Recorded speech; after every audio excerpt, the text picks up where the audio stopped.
As chair of the planning board, due to the COVID-19 coronavirus crisis and in accordance with Governor Sununu's emergency order number 12, pursuant to Executive Order 2020-04, this board is authorized to meet electronically. Please note that there is no physical location to observe and listen contemporaneously to the meeting, which was authorized pursuant to the governor's emergency order. However, in accordance with the emergency order, this is to confirm that we are A, providing public access to the meeting by telephone with additional access possibilities by video or other electronic means. We are utilizing the Zoom platform for this electronic meeting. All members of the board have the ability to communicate contemporaneously during the meeting through the Zoom platform, and the public has access to contemporaneously listen and, if necessary, participate in this meeting through dialing the following phone number, 603-236-4730, or by clicking on the website address, www.waterbellvalley.org. B, we're providing public notice of necessary information for accessing the meeting. We previously gave notice to the public of how to access the meeting using Zoom, and instructions are provided on the Town of Waterville Valley's website at www.waterville.org. C, we're providing a mechanism for the public to alert the public body during the meeting if there are problems with access.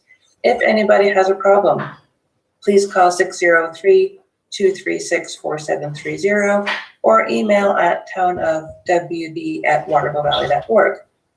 D, adjourning the meeting if the public is unable to access the meeting. In the event the public is unable to access the meeting, we will adjourn the meeting and have it rescheduled at that time. Please note that taken during this meeting shall be done by roll call vote. So we will start with the roll call.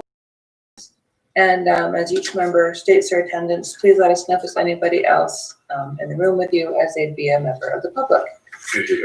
Before we'll go alphabetically, just state your name and Nancy.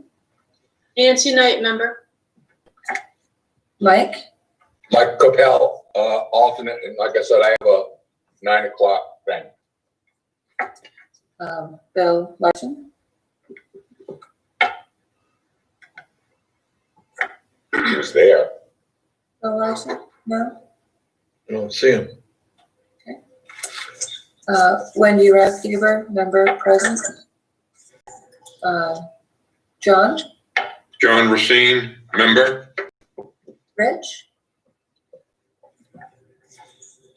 I think you're muted, Rich. Rich Rita, ex officio. Bill Spence.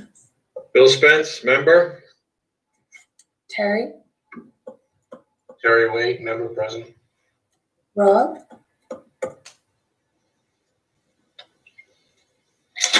No Rob? All right. So, knowing that Mike is going to be kind of coming and going, I'd like to just not seat an alternate for now, just to keep some continuity going, and we have plenty of members for that. So, we're starting off. Let's review the minutes of last month's meeting for September 10th. I have a couple of very minor changes. One, I would, alternate members present, I would put none. I mean, absent, I'm sorry, absent, I will put none, just so it's clear. Under support letter for the Bethlehem landfill, on the very first sentence, I would change suggest to suggested. Or I'm sorry, to review and suggest. Sorry, wrong about that. Wrong. My fault. I get confused because sometimes I read these, everything's in the past tense, and sometimes I read these and it's in the present tense. So my apologies. Next section, subdivision forms review. Tara Bamford, the very first line to wish to have include that, period. I think I got that one right.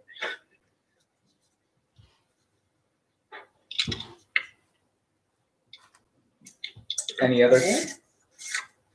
I just wanted to note that we're missing the line numbers. So we can try to make sure that those are included. My thoughts under master plan section review, the first and third lines where creation is used, I would say revision as opposed, since we are revising an existing plan. And under support letter, the second line, I'm not sure we need in the hope of, so I was thinking fully in favor of sending the letter of support for the contract expansion. And then under subdivision forms, I just was a little bit, I wasn't understanding the sentence regard, I guess it's the second sentence in M. Dakota that T. Bamford mentioned to M. Dakota that she had not heard back regarding the subdividers improvement agreement. M. Dakota acknowledged the discussion and to review the subdivider improvement agreement. We were waiting to hear back from the town council whether it needed any changes. So acknowledge the discussion and that we're waiting for feedback for the subdivider improvement agreement. Yeah.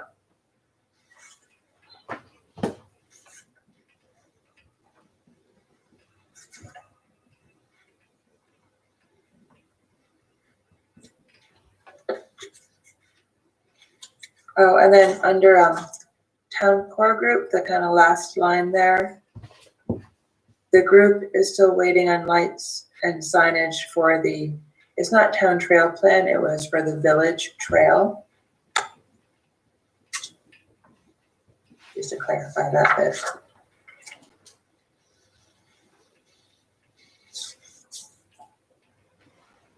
Anybody else have items?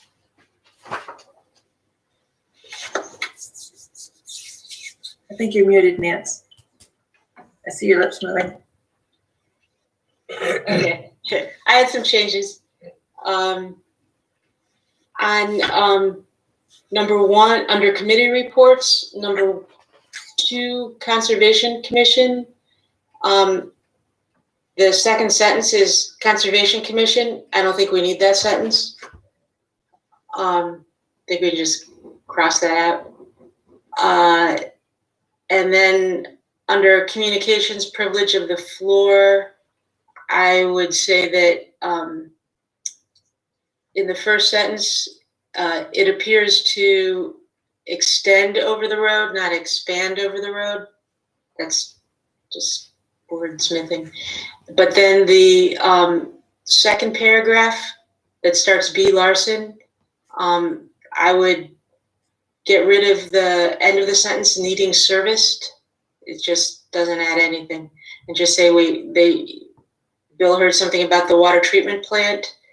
And then after currently being handled, I would add some clarification. And my suggestion is the EPA notified the town that they will issue a new, more stringent permit for what we can discharge into the Mad River at the end of our water treatment process, period. We will need to update the CIP accordingly, period. And then finish up with he said that it would keep the board up to date when he has more information. That was my suggestions. I think that's a good summary of how the discussion went. Did you get all that, Nick? Yep.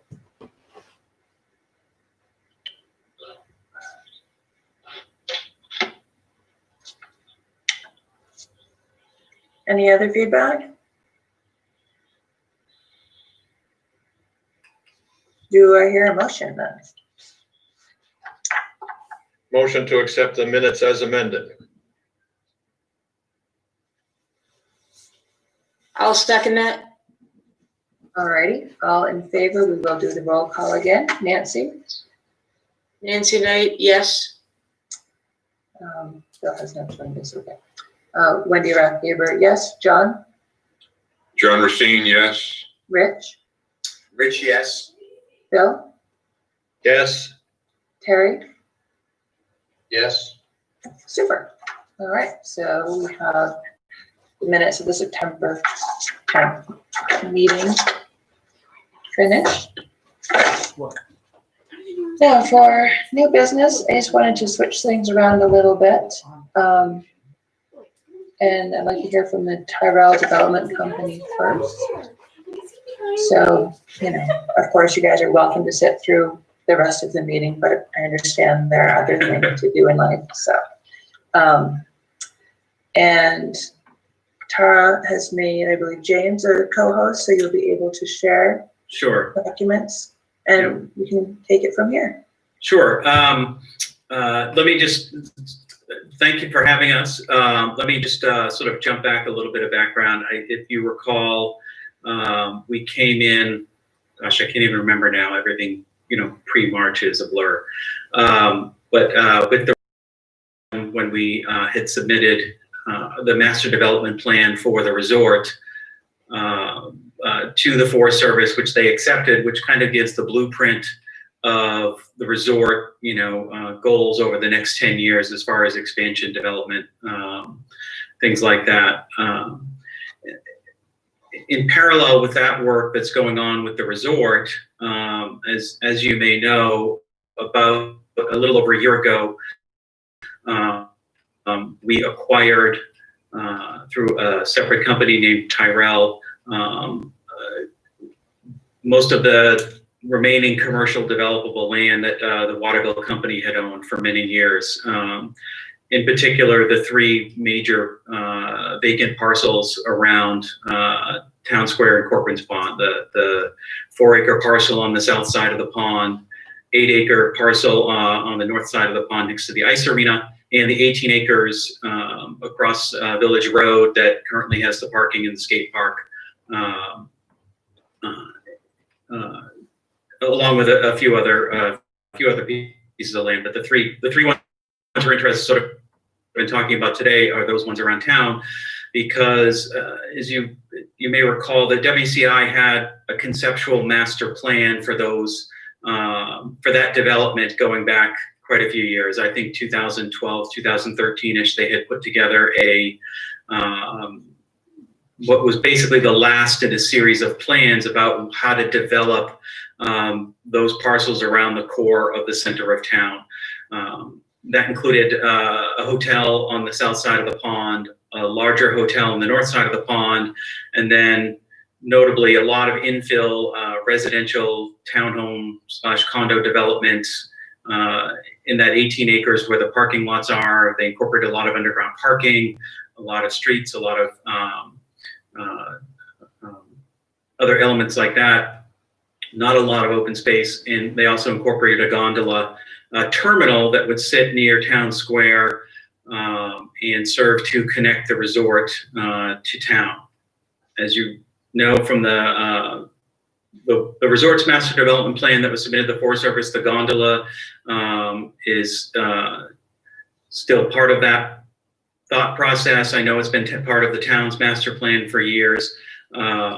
So after we acquired these properties, we sat down and looked at what had gone on before. We looked at what the resort was doing. We looked at changes in the travel and leisure market, what guests are looking for, what our resort guests are looking for, what's happening in other similar places. And we decided to just reevaluate that master plan for those properties sort of from the ground up and say, well, what do we see going forward is going to be best for the town, best for the resort, best for making these goals we want to achieve for the resort and for the town itself over time. We looked at the master plan that the town has. I know it's in the process of being updated, but we've used the existing master plan as a reference. We looked at past development ideas that had been, proposed. We looked at what the town's goals were for, pedestrian friendly, for changing transportation patterns. We looked at what hotel guests are looking for these days, which, has evolved over time, not surprisingly. So in doing all of that, what we did was we built a new kind of conceptual master plan. It incorporates some elements that you've seen before, but it incorporates some things that are different from what we've seen before. And so we wanted to just present that to you today, just like we did with the resorts master plan, so that the planning board, given your responsibilities for both, planning of approval of specific projects, but also the development of the master plan for the town going forward, you see what we're thinking as far as how we envision that remaining developable property to evolve over time, and get your feedback, get your thoughts, but also just so folks know kind of what we're thinking. The resort and the town are, obviously extremely intertwined and support each other. And so we want to make sure that folks are aware of our thinking and what we're trying to do. And we hear from folks if they, about those things, so we can get feedback and everyone's, on the same page. Not that everything in this plan is going to develop exactly the way we're talking about. We're looking at partners to develop certain parts of it. And we'll see how those things work out over time, just like with the development of the resort on the mountain. But we wanted to sort of present that overall scheme to you today, answer any questions you have, get any feedback, provide any input we can to folks so they kind of see where we're going. So unless there's any questions at that point, let me pull up the diagram here. And hopefully I know how to do this. Folks can tell me if they can see. Yep, you're good. You folks see that map? Okay, great. Yep, we see it. Great. So I'll start with the big picture and then zoom in on a few specific.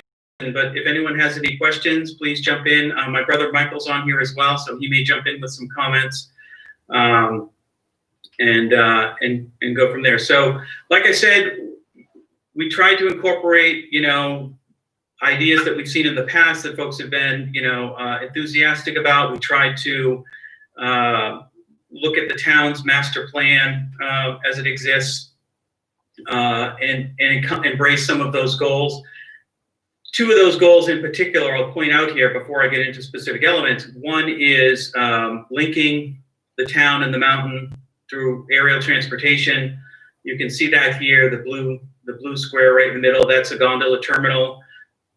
Very similar to what was seen in the past with WCI's plan. We've made some changes to how it's configured and the way it is accessible by guests and residents, anyone in town really. And I'll get to those details in a minute.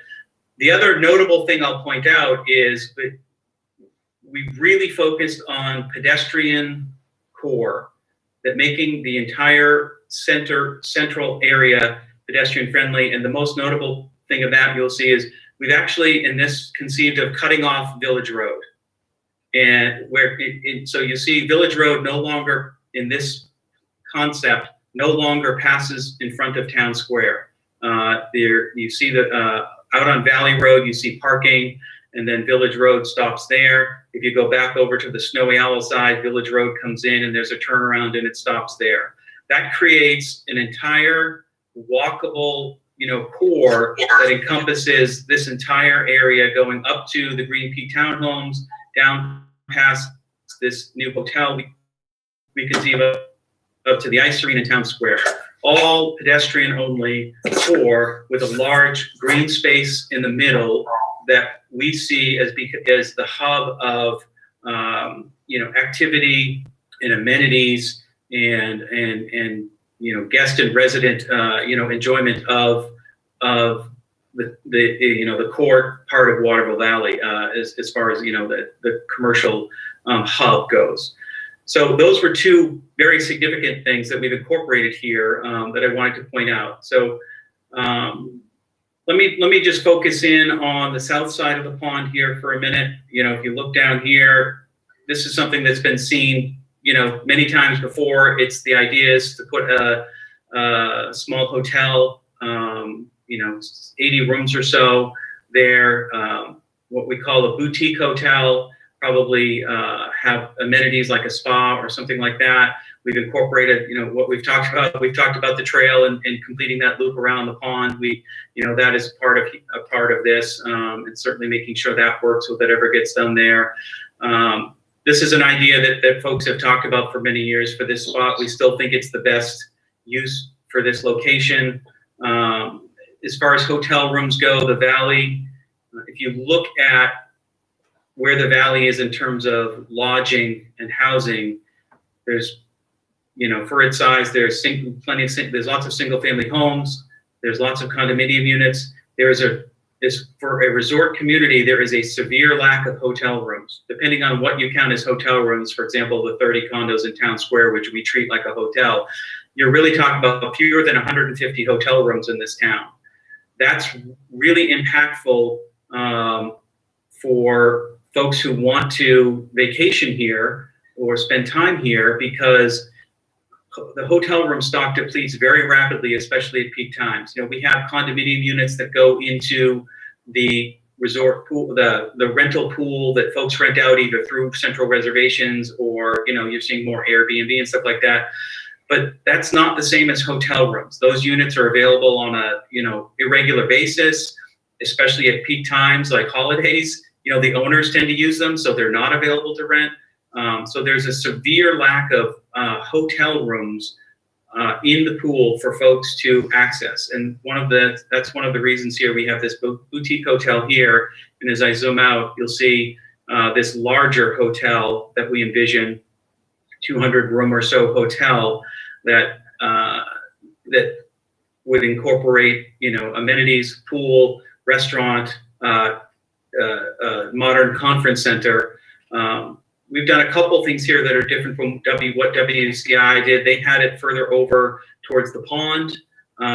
We have moved it to this location in our concept because what it does is allows you to connect that gondola terminus to physically connect it to the hotel, which provides availability of ski in, ski out, hotel rooms. It provides a physical connection to the conference center for meetings that could, you know, where folks could go up to the mountain. It provides, you know, many of you know, we do, you know, wedding business, you know, I mean, even things like, you know, if there's a wedding, you know, going on up on the mountain, the ability for the wedding party or guests to travel and even in bad weather, stay dry, getting, you know, to a gondola and up to the mountain is invaluable. It also creates a nexus here between the hotel and Town Square, you know, so folks getting on or off the gondola are proximate to Town Square here. There's a plaza here where folks could go down into Town Square. You can travel underneath this plaza to get through from parking and from the ice arena and Town Square out into this area here. So we envision this as about a 200 room hotel. We have pushed parking out away from Town Square. That's, you know, obviously that's notable where right now you have parking next to the arena and right across Village Road. We have pushed that out to the perimeter. You're seeing that much more in the resort industry where guests want to just park their car and be on foot and have their hotel right near their amenities, not get in their car. So that it induces the idea of pushing the parking further out to the perimeter so it's out of the way, and you still have this core here, which is going to be all on foot as people spend their time in Waterville Valley. They can access Town Square, they can cross over from really anywhere into town from this central hub. The amenities area here, we'll call it the green space. We envision as, you know, multi-use, you know, open space. An outdoor seasonal rink in this oval is something we would look to do. You know, we know there's the ice over at the ice arena, but public skating is, you know, erratic and often unavailable. And so what we would envision is a seasonal outdoor skating venue here where folks can, they can come out here and skate. They could have their kids come out and skate. You'll have some seating areas around here where you can sit and have your hot coffee or your hot chocolate while your kids are skating. This building here across from the Snowy Owl would be kind of a retail complex that would service activities here in this space, including the ice arena. Right across from Town Square, this is a covered performance venue. So you could have, year round, you could have performances that are played out to this open space here. In the summertime, you can cover this seasonal rink with AstroTurf and have it be a seating space for these performances, as well as all this open space here. So it gives us the ability to have a much larger outdoor sort of performance venue than what we get with using the gazebo in Town Square these days. Across from the hotel, we've imagined a mixed-use building that has commercial space, retail and hospitality space, restaurant perhaps, coffee shop, that type of thing in the first floor of this building, with perhaps some condominium units in the upper floors. That would share parking. These parking lots here for the Black Bear would remain. Given the number of spaces there and looking at the parking requirements, we think these plus reconfiguring this area of parking around here provides the parking that's necessary for the Snowy Owl, for the Black Bear. Moving further up, really the last significant element here is further development of some residential units. As I mentioned, that WCI plan incorporated quite a bit of dense infill in this area for townhome condominiums. We don't believe that's the best use of this space, although we do have some units here. You see the Green Peak, the white one here is the Green Peak unit that's been built. We would envision perhaps completing that project, but also building some additional units at the north end of this green space here. And then if you just swing back over, perhaps even some some units that overlook Corcoran's Pond on the other side of the trail that would loop around the pond. So those are the sort of the big elements, and the thinking behind them, as I said, is driven by sort of the resort people and drive all the way up to the mountain. You have more frequent buses doing shorter routes just around town as they pick up folks and bring them right over here and drop them so they can hop on the gondola and head up to what would be the new base area at Green Peak, and then up to the summit at Green Peak. So we're hopeful that achieves some of the goals of reducing traffic in and out of town as people drive up to the mountain.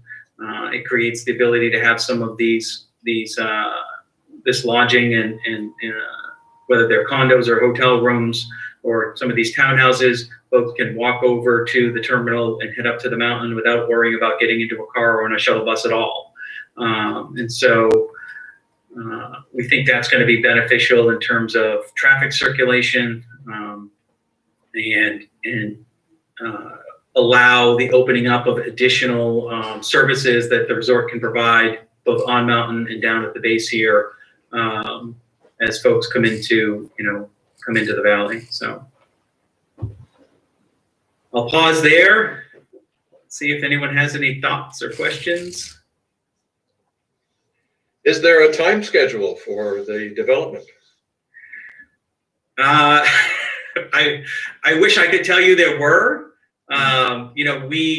We acquired these properties just over a year ago and started this process of planning. As with many things, COVID slowed that process down tremendously. It's taken us a while to finish this work.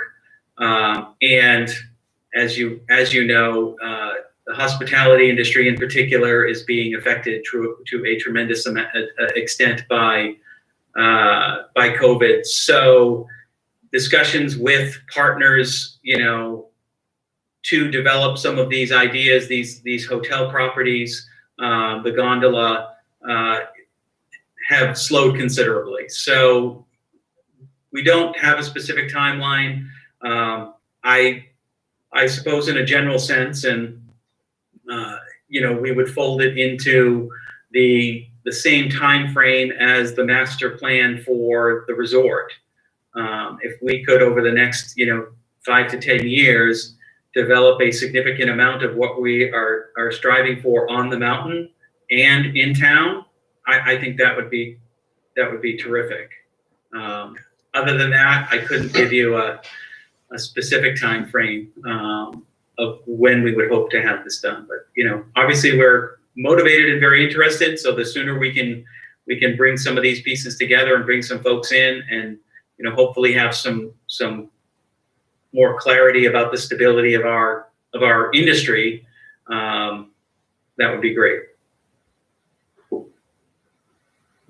I have a question about parking. Are you looking at all on-surface parking? Has there been any discussion of perhaps underground parking under some of the new construction? We have looked at underground parking. As you can imagine, it's quite a bit more expensive than surface parking. As laid out here, we are sort of on point for what the town's parking requirements are. So we haven't incorporated any underground parking. We could certainly look at that as we as specific pieces are sort of brought to the sort of the fore, and we dive deeper into development of particular pieces. The most obvious candidates for underground parking would be around the hotel. So we're certainly willing to look at that. I know there was some underground parking built into WCIs.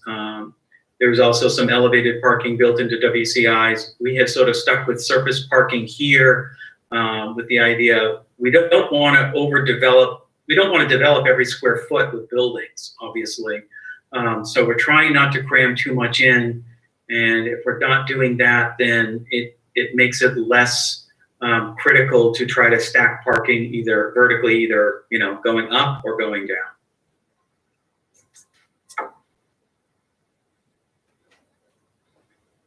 It's Mike Bell. Is there an order? I know that there's no timeline, but there is an order in which these things will be done? Not specifically, but there are parts that we believe can happen sort of independently of of others. That obviously the single biggest, the two biggest pieces of this are that large hotel in the center and the gondola. The gondola obviously is involves both the resort and whatever's being developed in town. So that's a complicated piece that would have to sort of, we think, dovetail with the development of the large hotel, which we envision would be done with a hotel development partner. But we look at the boutique hotel and think that's something that can happen sooner rather than later. To us, that's sort of a quote unquote standalone, where that can thrive at any time, given the need for hotel rooms in town. So that's something we hope that will happen in the early on. Some of the further development of perhaps the Green Peak townhomes. I know that project was started and then stalled. But in working through these plans, we've sort of never come up with a better idea of what to do around that existing building, other than perhaps complete the additional steps of that project. So that's something that could happen sooner. And then some of the other pieces though require bigger concepts, such as cutting off village roads. So that would be something that would have to happen in conjunction with that large hotel, which is probably sort of out in the longer range of the development. Does this, it appears, kill like Nelson's Path? Which path? I'm sorry, Nelson's Path is which path? Nelson's Path is I guess it could be a pedestrian slash bike path. Is that, Where is it located? is that the one that runs through from sort of the, you know, the By skate Green Peak? park out to Snowsbrook Road? Is that what you're Kinda, talking?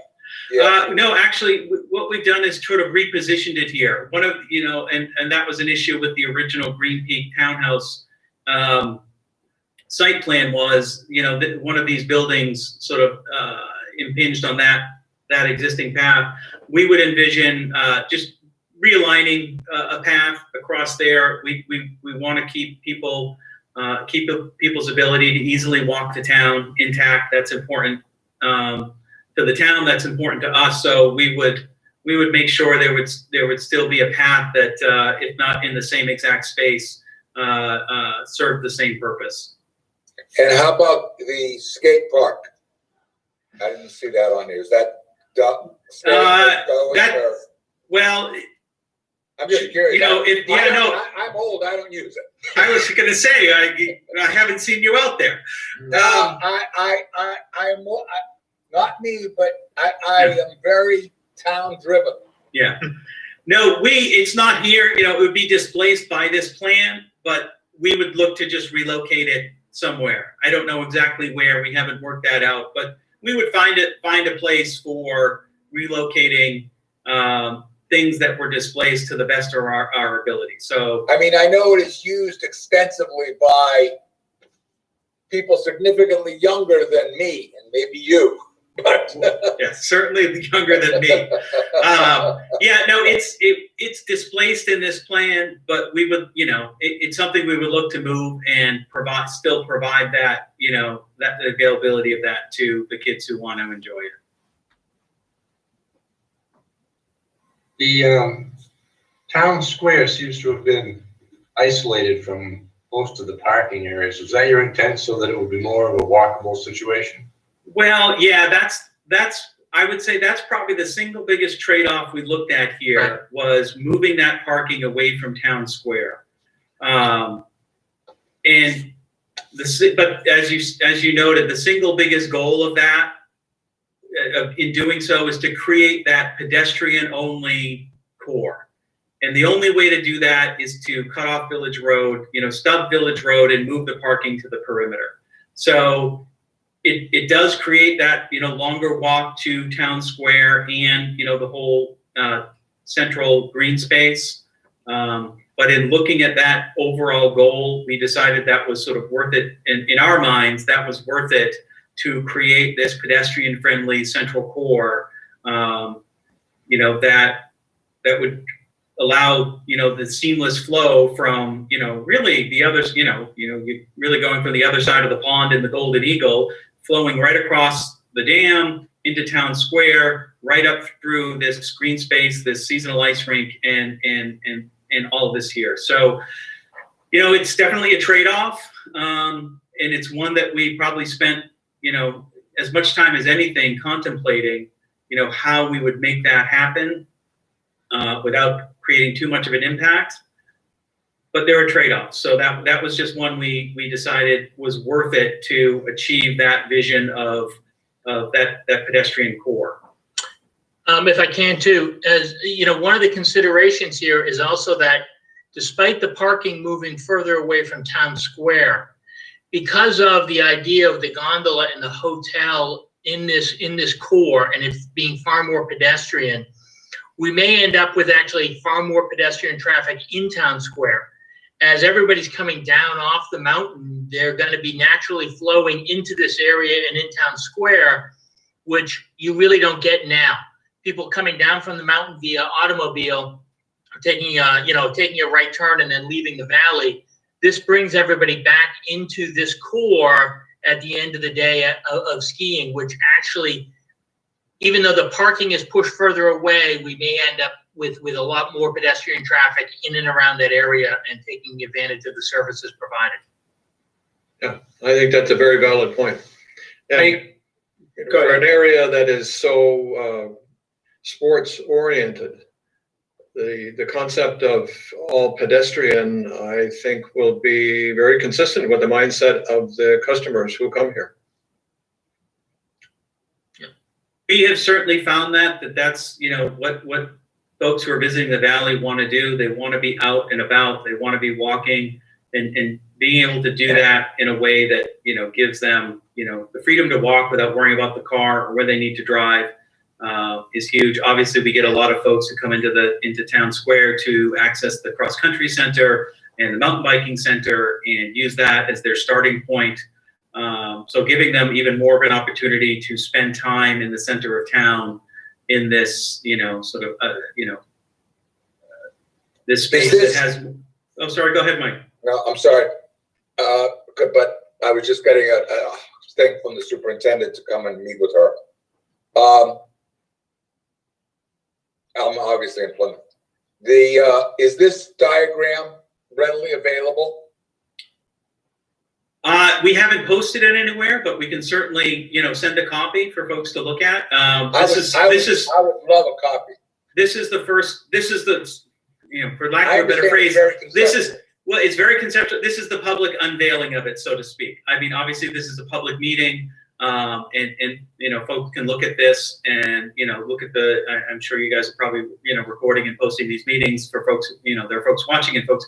So at this point, this is public information, you know, and so we had been kind of waiting until we could come to the planning board and discuss this before we widely circulated this, because we want to hear the feedback from your end about, you know, make sure we're not doing anything that's going to horrify anyone.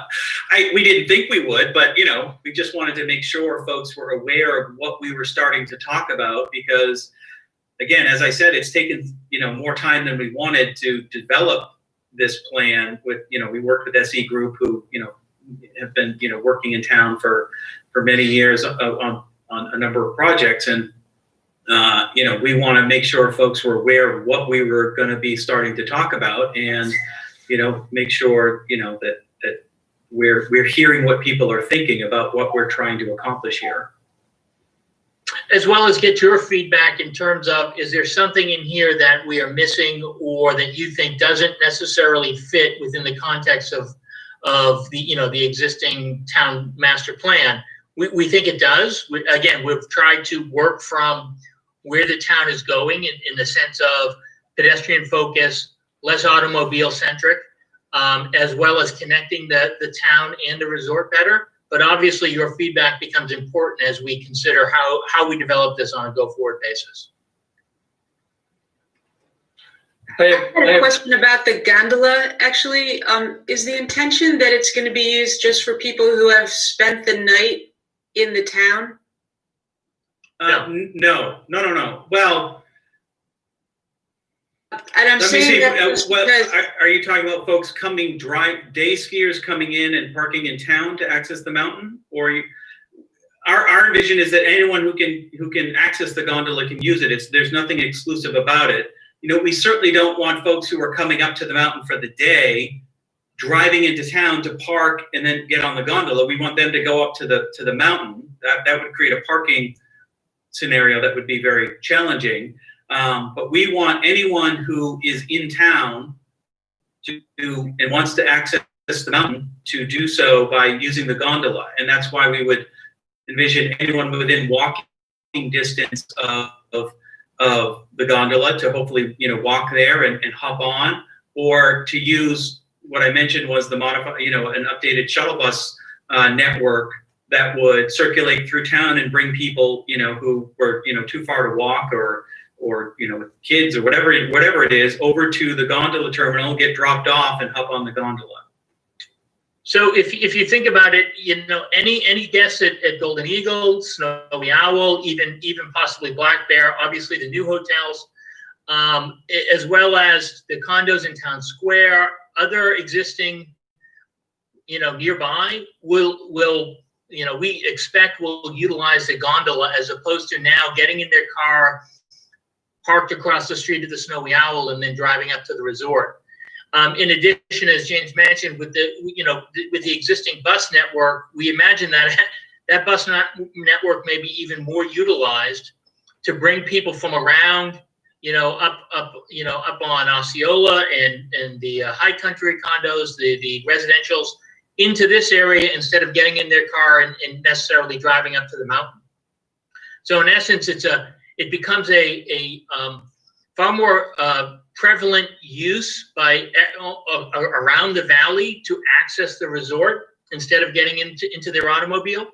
I don't expect that people are going to be driving all the way up and not taking the left-hand turn that's in your immediate access to the mountain, and going up to that parking, especially when by alleviating the cars coming out of the valley up to the mountain, the parking situation up there is going to be far more conducive for people who are coming from out of town. If I could, this is Rich, just an observation and a question. First, thank you very much, guys. It's very informative and a lot to think about. The observation is that it would seem, and I'm not a businessman, but it would seem from a business standpoint that actually people, day trippers, so to speak, coming to park in town, say at the proposed parking lot by the hotel, would be very conducive for business, retail business in the town square area.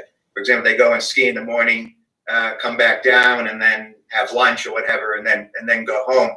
There are trade-offs with that, but that's just an observation on my part. The question is, as I understand the map, the intersection of Valley and Village and Snows Brook, those do not change from the current No, there's no change to those locations. Those roads come in, and then it would be stubbed off at the large hotel, and then stubbed off kind of in front of Town Square. With the ability to turn around.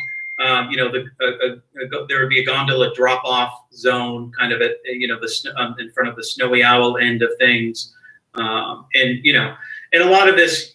Again, there's the need to make sure we are accounting for service areas for the Town Square and the restaurants and the hotel, and so we've done our best to envision these things and plan for them, but a lot of it would depend on when things actually get to the planning stage for specific elements of this.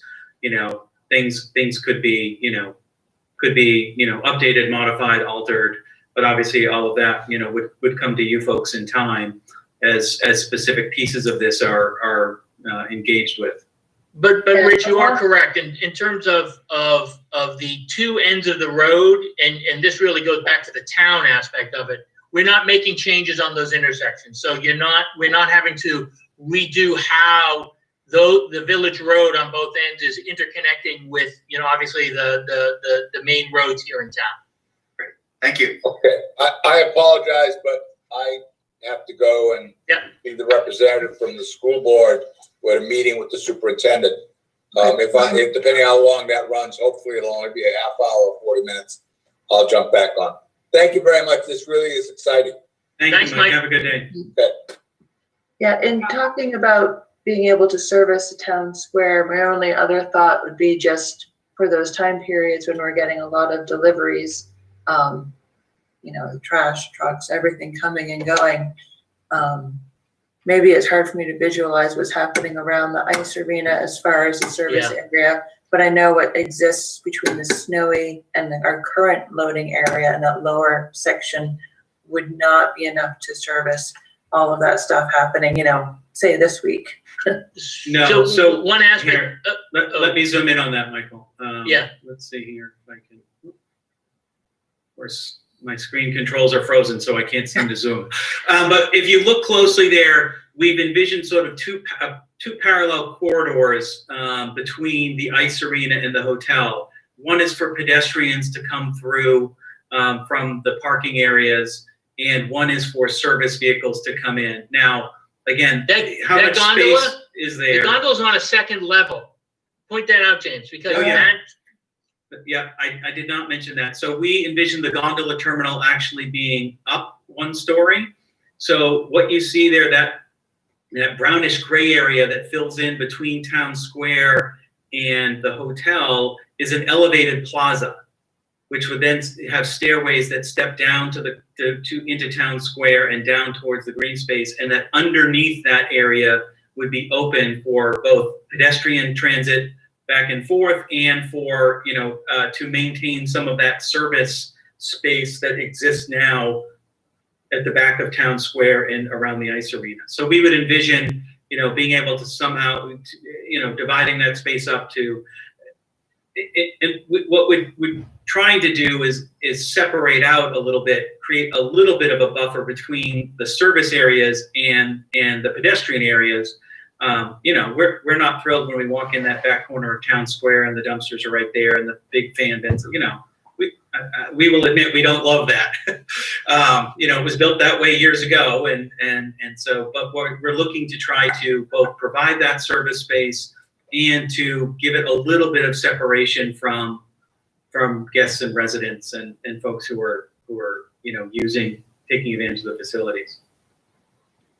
So if you think about that area, right, and really where that parking lot is right now, imagine a large portion of that is actually underneath this plaza, this gondola plaza, which is 15 feet high or so, allowing through that service roadway into that service area, everything that's currently servicing Town Square, and providing that, allowing the trucks in there. That's really, the area underneath there, which should be quite extensive to both allow the servicing not only of Town Square, but actually for the hotel and the conference center as well.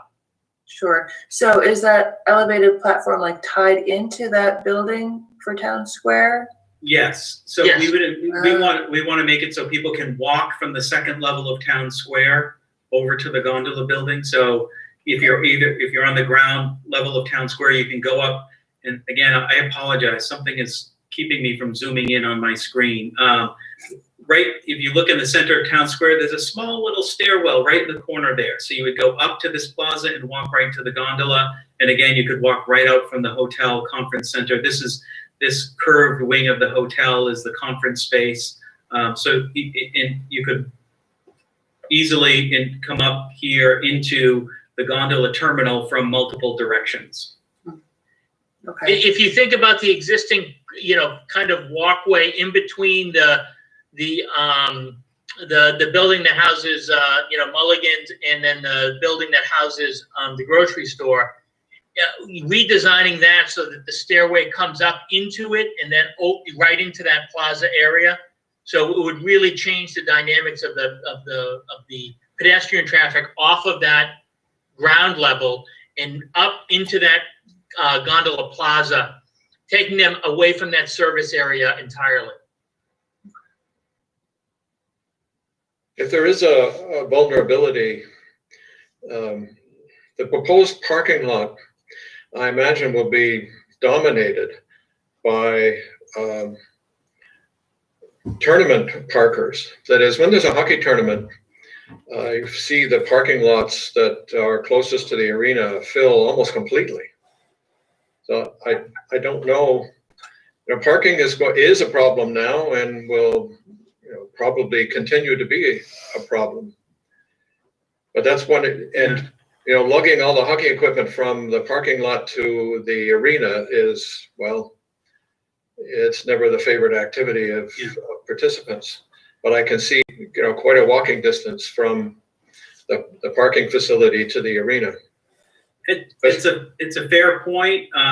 We don't operate the ice arena or the hockey tournaments, and the hockey tournaments aren't always complimentary to us as a ski resort in terms of availability of rooms for skiing guests in the wintertime, especially around holiday periods. So that is certainly a fair point. We're not.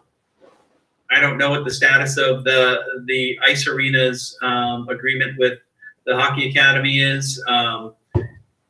We certainly don't want to impact anyone too extensively by moving parking. But as we talked about earlier, that was one of the trade-offs we realized we had to make in order to achieve this goal. And so, we'll certainly work our, do our best to make sure, folks who have to park and walk are impacted as little as possible. But, short of putting an underground parking lot under the ice arena or town square, I'm not sure, if we can have it all. I understand completely. Yeah. I'd like to have it all, but I've been told I can't. It's that the hockey tournaments provide a business stimulus for the town presently. And a good deal of effort is put into accommodating these people. So anyway, it's a consideration. There's one other point, and that is this last year, the town has been focusing on natural resources, and one of the elements that have come out of the study is drainage and the use of pervious versus impervious materials. And it would be very useful to comment on all of the development that's going to take place in the interior of town. That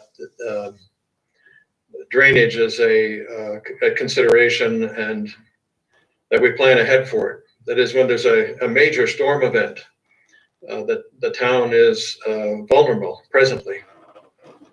And that's one thing that need to be done when all the architectural development that goes on with respect to this plan, which is very good. It's not a criticism. It's simply that drainage is a problem, and something that will have to be considered more extensively as the town tries to plan out its future.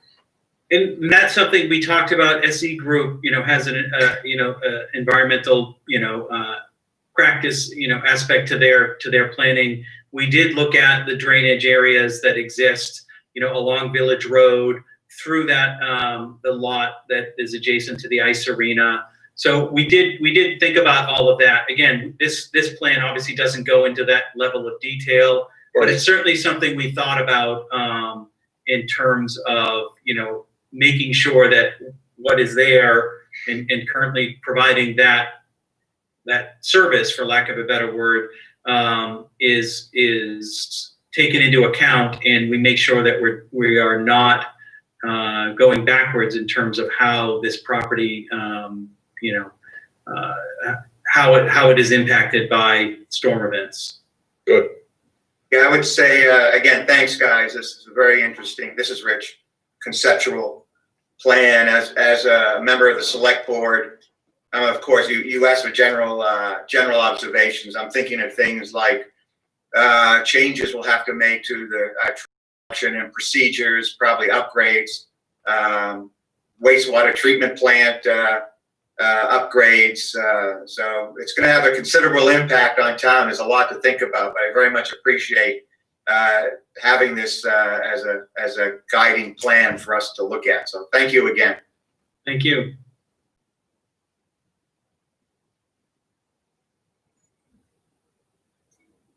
All right. Well, thanks so much for taking the time to attend our meeting and share all this. It's great. Thank you very much. If you have any thoughts or questions that come up, please don't hesitate to contact us, and we'll certainly be around town, and as we hopefully try to start to execute on some of these things, we would certainly be in front of you, so you'll hear more from us. Well, it looks great. It's a big step forward. Thanall very much. Thank you. All right. Thank you, guys. Turn off my screen sharing there. I seem to be frozen here. I don't know if you can turn off my screen share, or something is bogging down my computer and preventing me from clicking on just about anything here. Oh, there we go. I got it. Success. Very good. All right. All right. Thank you. One last question. Oh, sure. John Racine. For James, this is John Racine. I'm the ex officio with the Conservation Committee, and I would like to see you in the future be involved with that committee, please. We have a very good consultant that has already checked out the whole town and the floodplain, and I think it would be very helpful for you. I'd be happy to. If you consider talking to the Conservation Committee. I would be very happy to. Okay, All right, thank you. thank you. All right, have a good day, everyone. Thank you very much. You as well. All right, and one more little shuffling on the agenda. Now, Tim, originally, we're going to put you under communications towards the end, but I believe you wanted to talk briefly about the potential lighting up on the ski hill.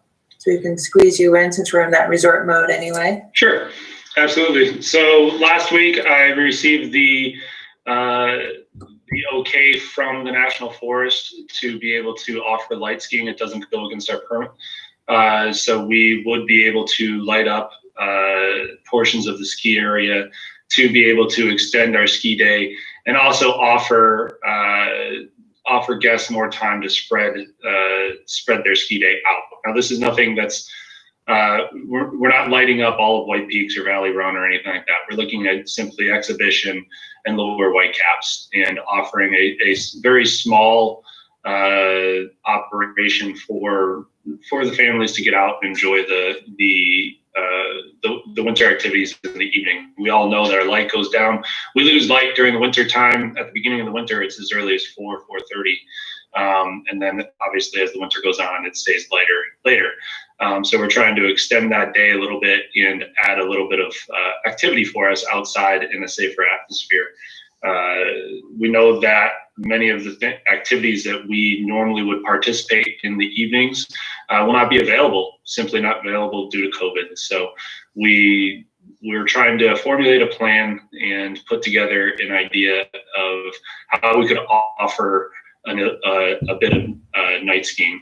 The things that we would be doing is not a permanent structure. We're not putting in anything permanent. We're using temporary lighting, roadway lights, the 4,000 watt roadway lights. There would be roughly 10 to 12 roadway lights established throughout the run of exhibition, Whitecaps, and then of course in the parking lot and maybe the lower conveyor, just to add a little something for if the little ones want to get out. It's a very simple project, nothing really wild or crazy. We've done this in the past for tubing. We've done this in the past for special events. As of now, I'm looking at 24 nights throughout the winter. However, that may change depending on demand and depending on what other opportunities we may see to be able to present this to the community and to our guests. So that's what I'm looking at doing. The reason I wanted to come here was primarily, I don't think it violates any of our codes in town, but I wanted to make sure the board was aware that this planning process was in its early stages. And if there was anything or any concerns that I need to be aware of, I wanted to come to this meeting and hear them out. Yeah, I appreciate that. The National Forest is a little bit beyond our jurisdiction, but of course it's good to know what bright lights are emanating from the hill before they happen. So this is just, you're thinking temporary for this year, or would there perhaps be a building block for making this a more permanent thing? Absolutely. I mean, it could be a building block. I've always thought that we should expand our ability to do race training in the evenings, especially when we have limited snow early season and a very high demand for training. So it could be a building block. It's a great opportunity for us to give it a shot and see how it goes. And I think that it'll add a lot of amenity for our resort in the evenings. Like I said, not only for our guests, but also for our community. I've been speaking a lot with local race programs. And if you haven't heard, many of the races have either been canceled or postponed to midweek or evenings. I could absolutely see us pushing racing for PSU or the local SAU 48 races, things of that sort into the evenings and being able to host them on exhibition. So those are some of the opportunities that I could see with this, and possibly it could be something for the future. It could be something that we see that is very popular and would be something that we'd want to offer in the future. And this is a great way to test that. All right, great. Well, thank you for the update. Did anyone have any questions for Jim? All right. I was just wondering, Tim, how late do you expect it will go in the evening? Well, when I was at Crouched, we went till 3 a.m. I'm not expecting that. I wouldn't want to do that at all. I wouldn't expect anything later than 9 o'clock. I think 9 o'clock is the absolute latest I would see anyone really participating in this. I would suspect that most evenings that we are, if it's anything for race training or a local race or something like that, I would expect it to be even earlier than that. Okay, makes sense. All right. Very good. Thank you, guys. for taking the time, Tim. Exciting times. Thank you, guys. Bye. Bye. Okay, now on to the fun stuff. The CIP committee, you guys had a chance to meet and go through some of those exciting numbers. Bill, you gonna take that? I don't know where to begin. I'd say the most significant portion of CIP adjustment is going to be wastewater treatment. And from there, there's a programming installed for improvement of roads. And that the engineering plan has been well formulated, and it's well established. The engineer appears to have done his work very well. And the significant element that we wanted to bring to the planning board is the idea to release funding that is in the CIP for the continuation of the engineer's work to establish a town-wide plan for improvement of roads. It's a significant development, and if you would consider the impact that roads have on what we just heard from the Sununu group, that it's well, has moved up as the significant, it's a priority event, and that the next step in completing the road improvement plan throughout the town, at least in the perimeter that is defined now by the development that we just that we were exposed to. The release of the funds for the engineering work for the town perimeter is an important step for us to take. So it's a recommendation that the CIP will make to the planning board, and that is the release of the funds for the continuation and the completion of the engineering plan for the improvement of roads. Now that's been started though, right? Yes. How, do you have any numbers? Gotta open it to obtain the exact number. I see Mark there. Do you have that number available? Right? If you'd like, if I could, Tara, share my screen, I can pull up. Everybody got a copy of a first draft of the CIP committee's work. Did everybody see that with your packet? No. I'm not seeing any. Was that there? I don't think so. Really? Oh. Okay. Hence my question. You should be all set, Mark. Okay. Let's see if I'm looking. So you guys have not seen this? No. You know, I'm thinking perhaps we need to establish a list of documents that we expect to have included. Okay, I will make sure that this gets sent out to you. It is extremely preliminary. Okay, first I want to caveat this that nothing in this is set in stone. Okay.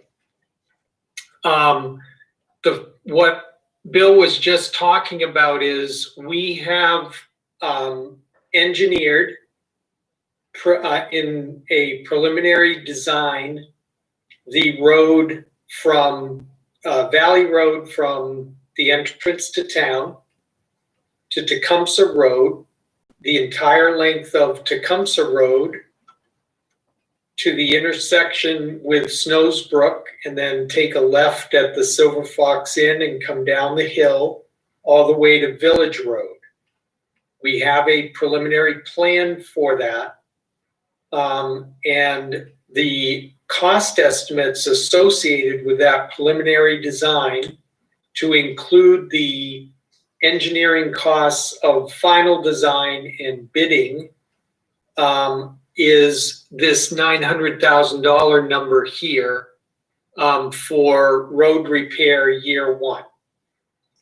That is the amount of money that we included in the Northern Borders Grant application that we submitted back in the spring. Or back. That was denied. Yeah, and that's all been designed. We have we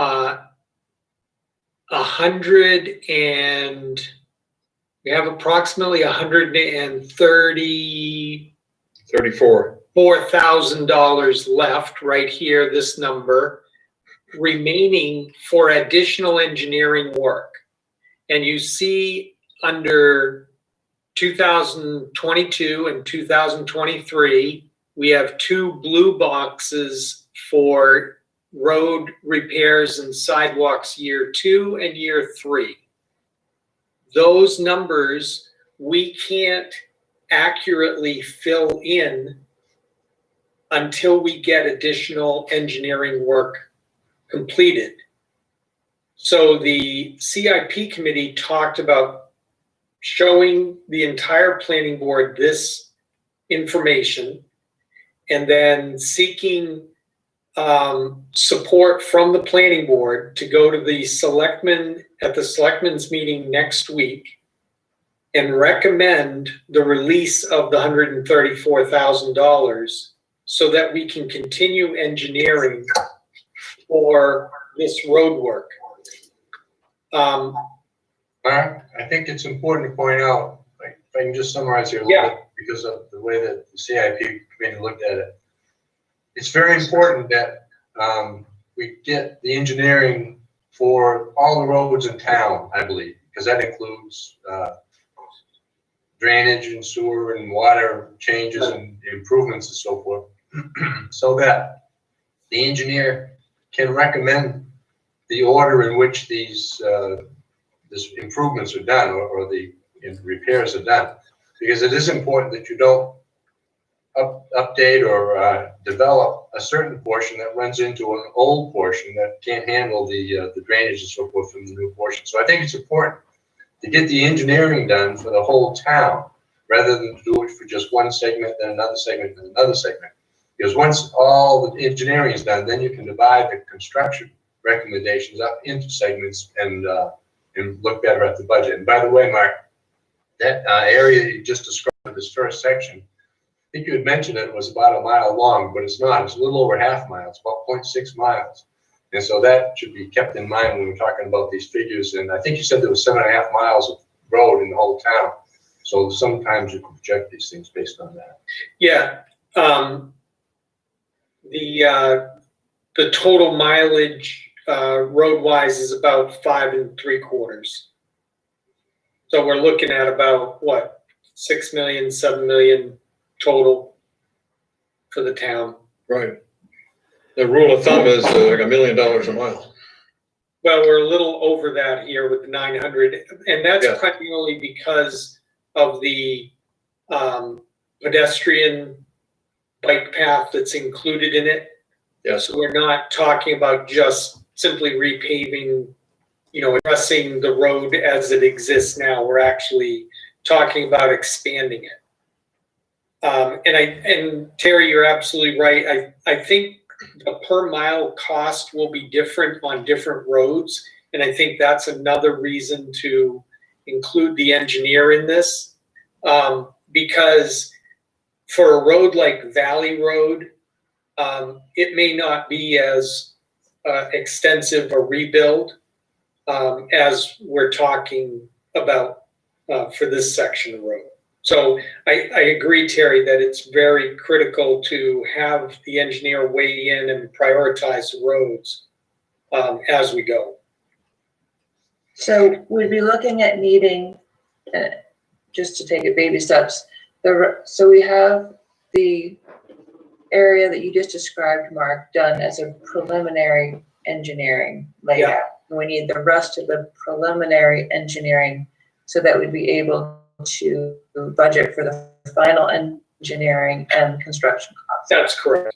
And it was, what was it, 100 something? 134. We have 134,000. It's on this sheet. Can everybody see this? Yeah, no, not what's left, but what we've spent already for that initial cycle. that you- We budgeted, we had 150,000.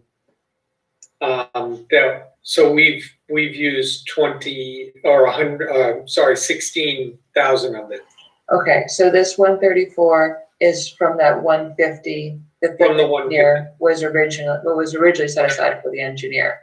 So you're just Correct. looking for the select board to release the remainder of what was set aside for the engineer so they can keep doing their work.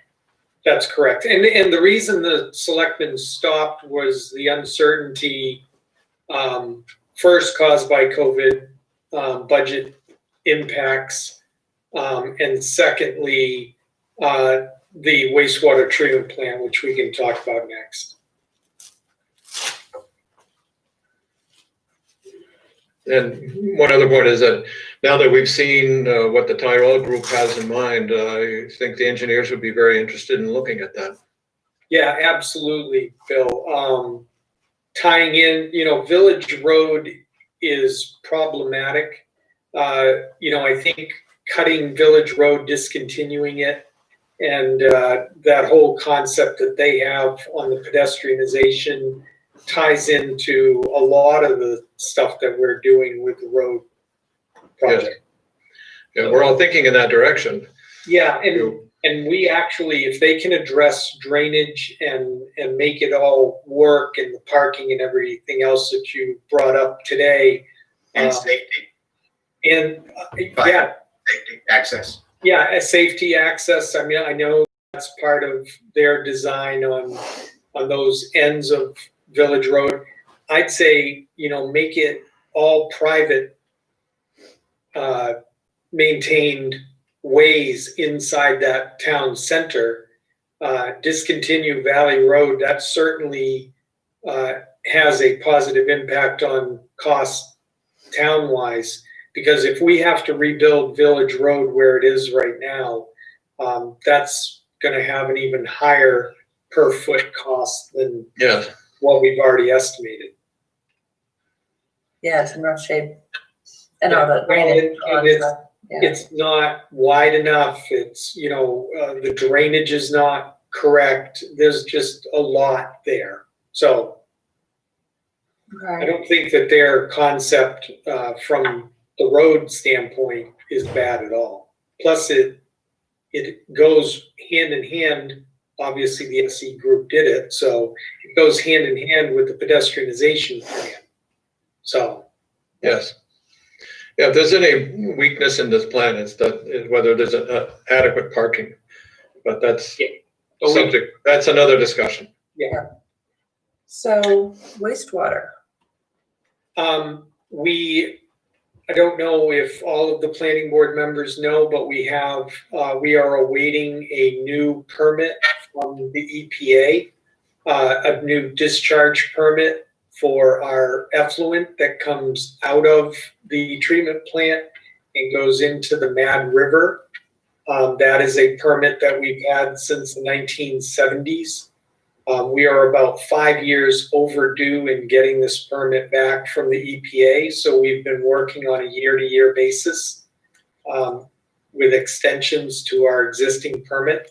We have been told by the EPA that we will not simply have our existing permit renewed. We will have a completely new permit. And we anticipate that those standards, because the EPA standards have changed a lot since the 1970s, those standards are going to be extremely high, and the new permit will require us to build some sort of new treatment plant. So we are not going to be able to simply go into our existing facility and change pieces within that and continue to use the same building. The technology is just so different, and the standards are going to be so high that we can't do that. We will build a new plant. We have no idea what that's going to cost. We are looking at different options right now with the Department of Environmental Services. The state helps towns. There have been several towns that have gone through these new permit requirements. And the state has been very helpful to those towns, and they've already started working with us on planning and seeking maybe even other ways to treat the water. So, but we are talking a very large number, millions and millions of dollars. So that is this blue line here, new wastewater treatment plant. You'll notice when you go, if you go back and look at previous capital improvement programs that we have distributed and discussed with the town, that under the treatment plant, we had upgrades of the different components, because we had been led to believe until the last year or so that we would be able to simply upgrade our existing facilities. And that's why you saw things like the aeration system and the ammonia tanks and things like that. It's a different project now. Yes, and this is over and above the water delivery program that we're waiting to execute. Yeah, but that funding is already in place, and we have talked to the engineer. The engineer has told the selectmen that the $1 million that was appropriated by town meeting in March is still within, their cost estimates are still within that $1 million. So we will, we're hopeful that we can get that built for the $1 million that's already been appropriated and is already in the financial portion of this plan. The wastewater treatment, do you know what kind of a window of time frame you'd be looking at for redoing? Well, generally the permitting process, when you get the new permit, the review process and the actual approval of the permit can take 2 or 3 years.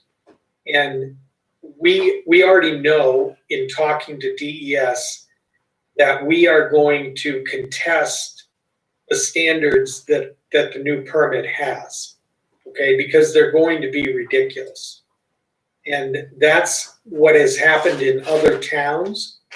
And the towns that have experienced this before us have looked at the EPA requirements. They have contested them. DES has helped the towns in contesting the permit levels. The EPA generally says, no, we're not going to budge from the permit. So you go back and forth over a period of years. So probably by the time we get done with the permitting and the design, the minimum, the absolute minimum would be, construction starting within 2.5 or 3 years. So, going out, we would be looking at 23, 24 timeframe probably before we were building the new plant. Mark, John Racine here. My question here is, how on earth do you think the town is going to pay for this? I can't see this. I can't see this, the roads and the water treatment plant being paid for at the current tax rate. How is this gonna happen? Well, it's I don't not get that. gonna Help me to understand it. I don't get it at all. not gonna happen at the current tax rate, John. It's Yeah, not. okay. I like that. That's, I mean, we will work on financing, whether it's assistance from the federal government, from the state government, but with our high median household income and our very low tax rate and our very low water and sewer rates, we're not going to get a whole lot of outside assistance, I don't think. Maybe we will, I hope we will.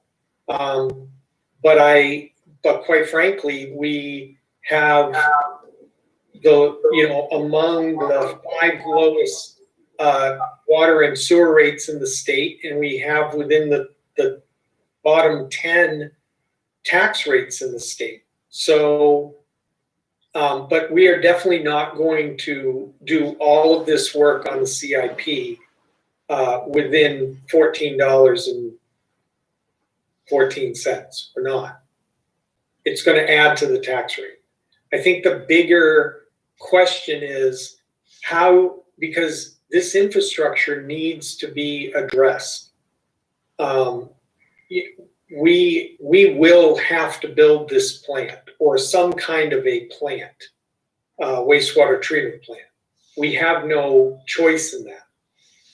Because if you can't treat the wastewater, you can't have a town. So we are going to do this. On the roads, it's going to be a question of, do we build the bike and pedestrian paths, or do we simply reclaim and repave the roads that we have right now? Because we will have to do something. Just look at Snows Brook or Snows Mountain Road right now. If we don't go in and repave that very soon, it's not going to be a road. It's going to be a dirt road.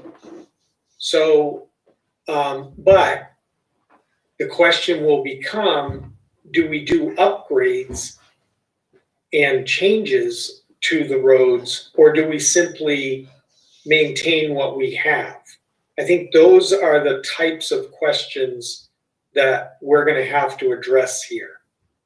Those are the things I think, Mark, that we were talking about having the engineer address. That's why it's going to release. Right, exactly. But with regard to the wastewater treatment plant, we know something is going to have to be done that's going to cost a lot of money. That's correct. And it's either, and from what I gather, talking to you, it's going to be in another 2 or 3 years. So that being the case, whether it's meeting or attempting to meet EPA's requirements and still putting the river, or whether it's a land disposal, yeah, going to be some big money. So I think that on the CIP, there should be some big dollars shown there somewhere. Now I know you say, how can you be accurate? But even if it's just a ballpark guess, at least it'll show up in the CIP at that period of time where it can be shown that there's going to be additional expenses that we know for sure are going to occur. Yeah, absolutely. And I'm working with the engineers to get those ballpark figures. And something that we can say, this is in the realm of reality, right? It's not way too low, or it's not extraordinarily high. I want to get it so it's somewhat realistic. The town of Whitefield had a plant very similar to ours before, and they built that ground discharge type plant over the last 2 years. So that may be a project that we will be able to plug a number in. But yes, Terry, we need to get a realistic number in there, just like we need to have the engineer come in and look at our roads and give us that priority list so that we can fill in these other blue boxes here and address them. Right. The good news, at least with the engineer, is in theory that money was already appropriated, right? It's in there. It's just a matter of getting it to be released. Yes, that's correct. Thank Okay. you, Rich. So the first proposal was that the CIP committee wanted to recommend to the planning board that the planning board make a recommendation to the select board to release that money. That's correct. I'll be right back. I got something I have to take care of. Okay. Well, that sounds like a reasonable request. How does the rest of the board feel about that?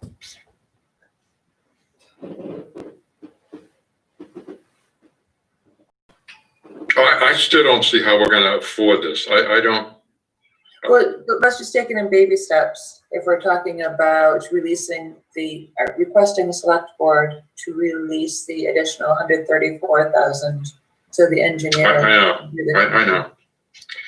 Because at least we'd have that plan, whether we did the 900,000 or not, at least we'd have the plan sort of there.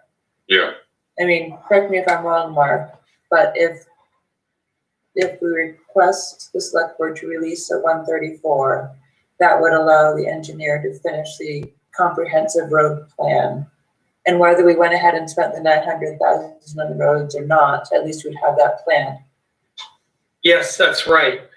Yeah, and I'd recommend to the board that we go back to HEB because they've started the work, and that we just give them new tasks and utilize the 134,000 to get those tasks completed. Just as a comment here, Mark, it seems like HEB pretty much took the plans of somebody else, Horizons Engineering, I think it was, and just did a grant. I don't think they've done any other engineering that I'm aware of, unless it's something that you know that I don't. But that seems like a lot of money for just taking somebody else's plans and. No, the only Horizons work that was done was on Valley Road. They engineered, they did everything on Tecumseh and Snows Brook. So they did soup to nuts, from surveying all the way up to the preparation of those conceptual prints. So they did the field work and. They did all the field work, everything, yeah. But they haven't done it yet for Valley Road up to Tecumseh, is that correct? No, Valley Road was done by Horizons during the town entrance project. So we have that to incorporate along with HEB's work, is that correct? That's correct, yeah. And as a result of all that, we spent 16,000 and there's 134 left. That's correct. So we may not need the full 134, is that what you're thinking, Terry? But Just want to make sure we're getting value for our buck, you know, my concept, I guess I misunderstood what they had actually done. I thought 16,000 was a lot for that, but if it included the survey, if it included incorporating Valley Road into it, it sounds probably about right. Yeah, I'll send you the breakdown, because we had tasks for each one of them. And don't forget, they also, although the 900,000 is not the total of the work that they did, they also did the conceptual design work around the pond for the pedestrian path and the pedestrian bridge cantilevered off the Valley Road vehicle bridge. So that engineering was included in what we spent. It wasn't just the road work. So HEB, I think, should be able to complete the preliminary engineering work that we want done, the prioritization and all of that, for the rest of the roads in town. We should be able to do that. sorry, and when you say road, you mean roads and multi-use pathways along? Yes. To the same standard as what they did on Tecumseh and Snowsbrook. One thing is that I noticed that there was a couple of retaining walls that they had called for on Tecumseh, or maybe it was on Snowsbrook, but there was no design for them anywhere. So No, not yet. That's included in the 900,000. okay, because I'm just trying to get an idea what preliminary means. Preliminary should be more than a picture. It should have the design for the drainage. They did some calculations. They did not finalize that because we wanted to keep as much of that work in the grant request as we could.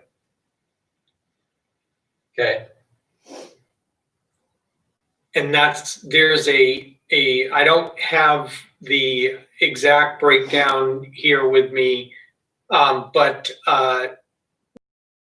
say at least 100,000 included for final engineering and the bid work, and so at least 100,000 of the 900 there on that project for fiscal year 21 is fine, but engineering. I would like to get as much of that into the initial engineering as we could. Yes. I don't see any reason to hold off on the retaining wall design if you've got the whole thing surveyed. Yes. Doing the drainage and all that, why would you hold off on the retaining wall design until the construction engineering? Well, like I said, we were trying to get it into the grant program so that the town didn't pay for all of it. So that at least 50% of it was paid by the grant. That's why we waited. We will get as much engineering work as we possibly can for the 134. We will include all of those tasks and see if the 134 is enough to do it for the rest of the roads in town. Yeah, that would be helpful. I kind of share the confusion with what preliminary versus final really boils down to. It seems a little, I'm not an engineer, so it's sometimes hard to follow. All right, any other larger issues or feedback that the CIP committee needs for moving forward? The only other thing was under Parks and Recreation. And what we're going to, what we would propose, because right now in the CIP that was presented last year, approved by the planning board and then submitted by the selectmen, had the pavilion and trail construction around Corcoran's Pond in it. That's the 400,000 was the pavilion restroom and trails, and then the 443,000 that's there on trail construction phase 2 is the balance of the 900,000 for the Northern Borders grant. So the grant request that we submitted was for $1.3 million, and the 443,000 was, again, final engineering, and then the construction of the pedestrian path on the south side of the pond, and access trails up to a pedestrian bridge, which was cantilevered off of the vehicle bridge across the Snowsbrook at the eastern end of Corcoran's Pond. But there's still some question as to whether that cantilevered bridge is the way to go or not. That's right. And so that isn't, necessarily what we want to do, but I am including the number, the actual estimate of costs that we have on hand right now. So in the 2021 budget, this 400 and 443 is what we would need to include if we in fact wanted to do pavilion restrooms behind the beach, and if we wanted to do the trail. Could you explain what your idea of a pavilion is? Well, the pavilion at this 400,000, the pavilion includes bathrooms, and it includes a covered gathering area with tables and lighting and that sort of thing on a concrete slab right behind the beach area, adjacent to where the chapel committee is talking about the chapel. What's the approximate dimensions? It's more like an open area. It's a slab with just a roof over it, but open in the air, and it's got a couple of toilets. Is that right? It's correct. That's correct. And that 400,000 is based on an actual plan that I think the SE group did for us, which was an estimate of cost that was on a similar project, one that they actually built, which was similar to that. So that was not, because of all of the site work that would have to be done, cutting into the banking, putting in a pretty big retaining wall there, because we're talking the banking that comes down from the Golden Eagle to the beach.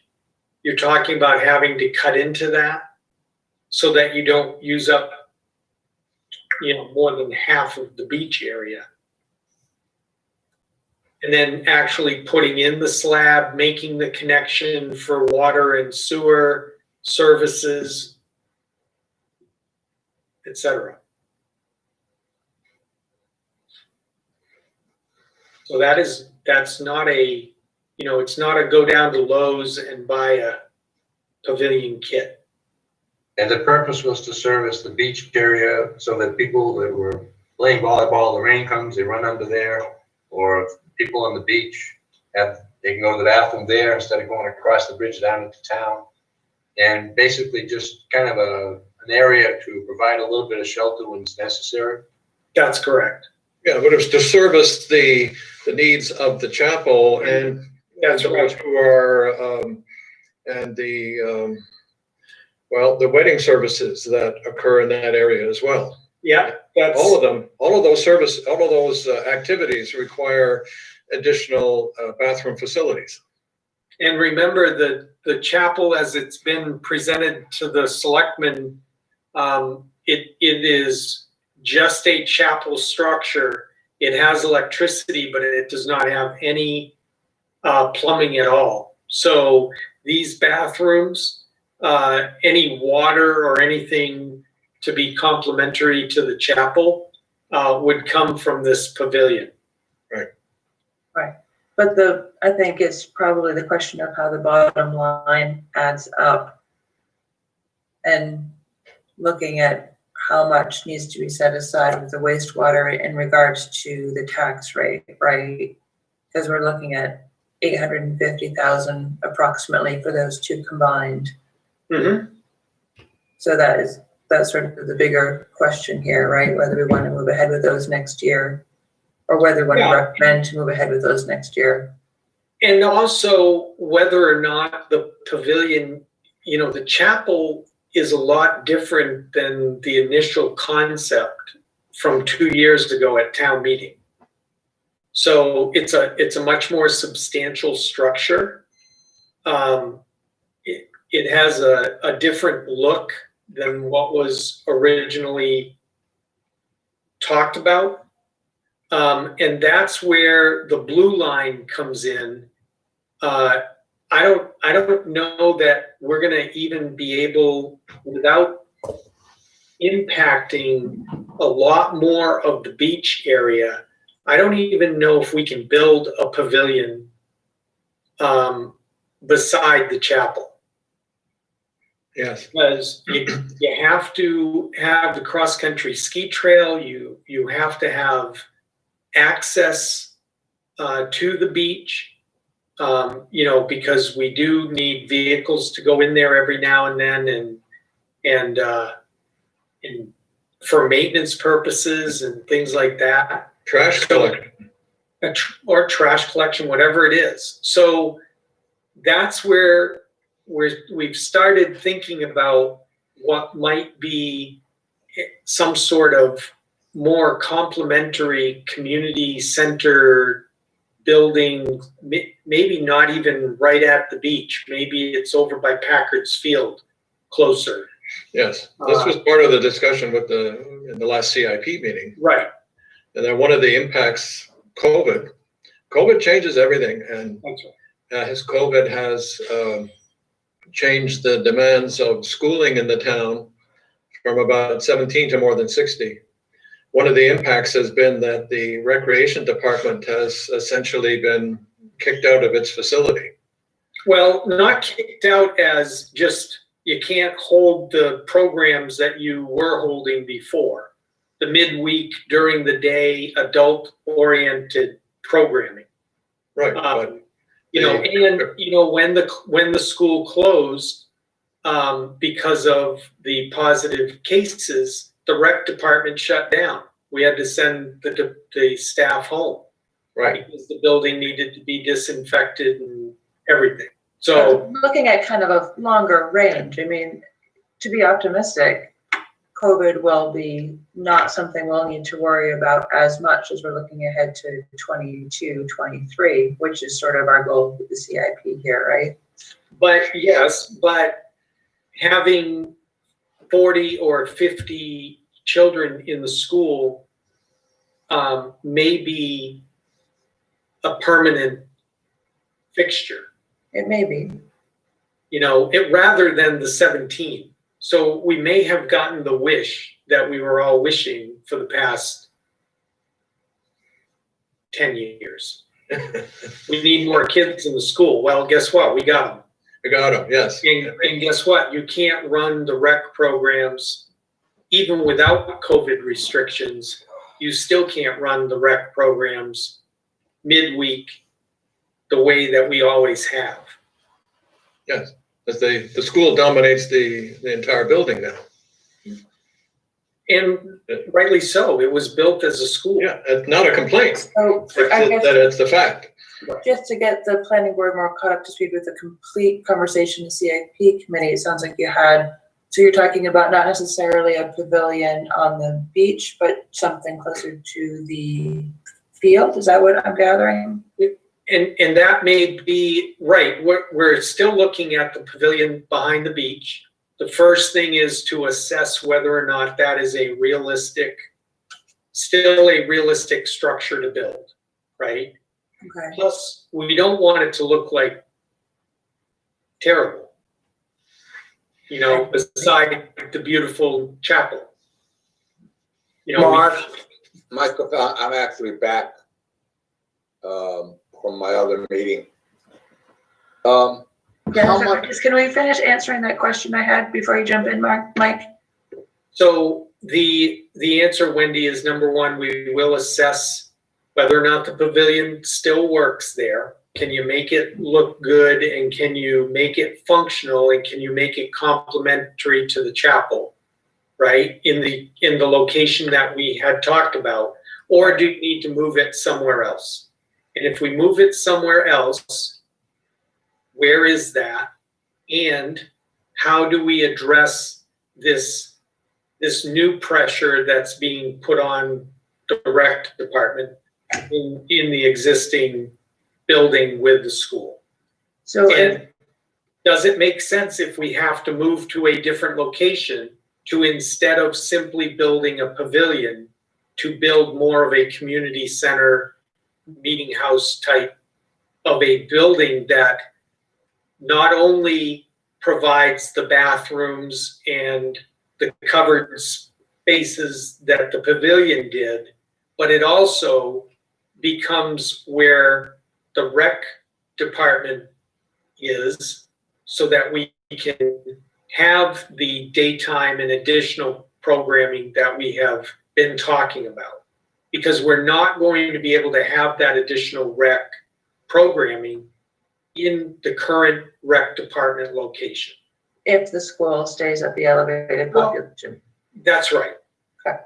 And it's always going to be limited in what we can do with the rec, even if the school were to go back down to 20. Of course. Because it's always been there's always been a tension there. Yeah, totally. Okay, Mike, I'm sorry, what were you trying to ask? So what we're really talking about here is really setting up, really building a true community center. Well, only if it makes sense that we have to move the pavilion, right? Or if we say, yes, we anticipate that the school's population is going to remain high even post-COVID, and that we don't feel that we can solve the tension between the rec department and the school and have effective recreation programming, midweek, adult-oriented, that we have been talking about wanting to provide. Realistically, wearing one of my other hats, we probably will not know, as you know from town population, we probably aren't going to really know where the town population and school population is going to settle for 2 years. Is that fair? I have no idea.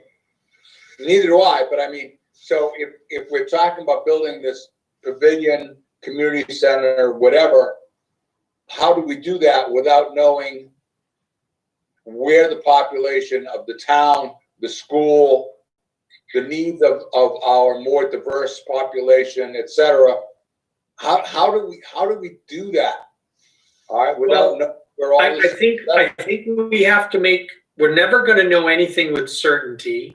I think we have to get to a point where we get consensus that this is our best estimate right now.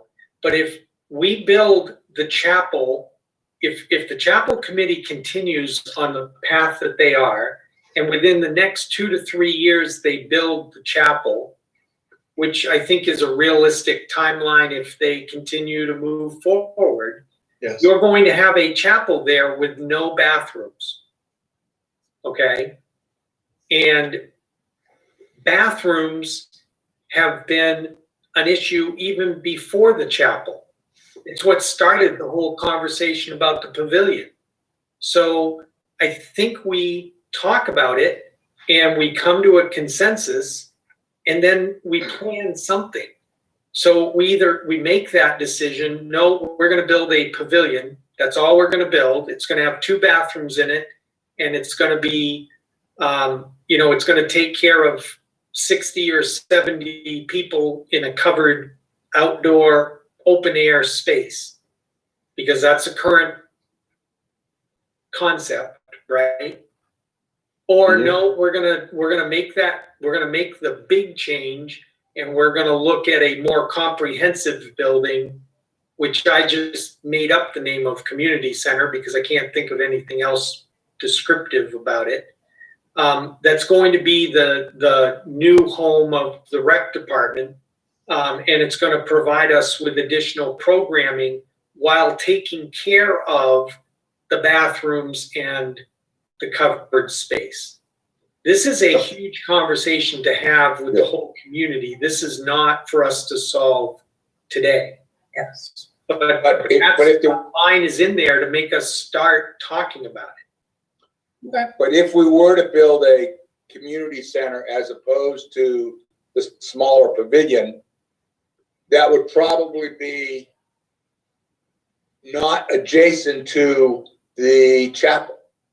Oh yeah, definitely. That's correct. That's the point that we need to arrive at, and that is that the pavilion plan barely fits into the space that's available to it in the same space, and oh, by the way, you can't use the multi-purpose room anymore because the school needs it, and you can't get into the gym except after 3 o'clock in the afternoon. And, you know, we're not going to be able to provide daytime adult-oriented programming in February if we can't get into the gym until after 3.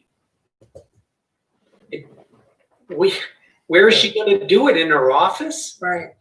So is, for just our discussion for today, for the CIP, are you guys looking for feedback from the board as to whether these projects stay on for next year or pushing them out a year beyond that?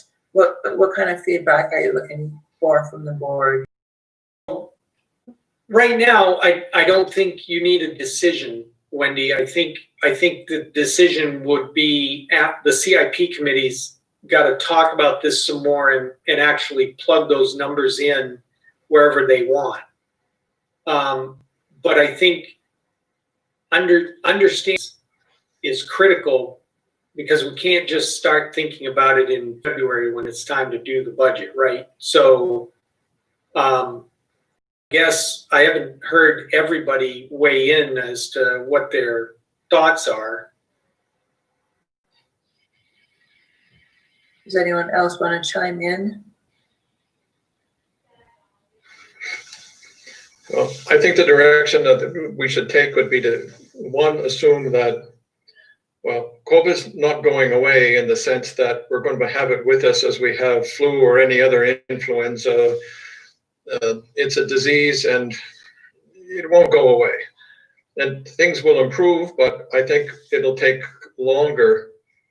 That is, the idea of post-COVID, you know, a year from now or whatever, going to be back to normal. It's my opinion that I don't think that's going to happen. I think we're going to be living with the disease, and that there's going to be a vaccine, and the vaccine will be very helpful. But over time, we're going to be, it's changing, and it's going to stay changed.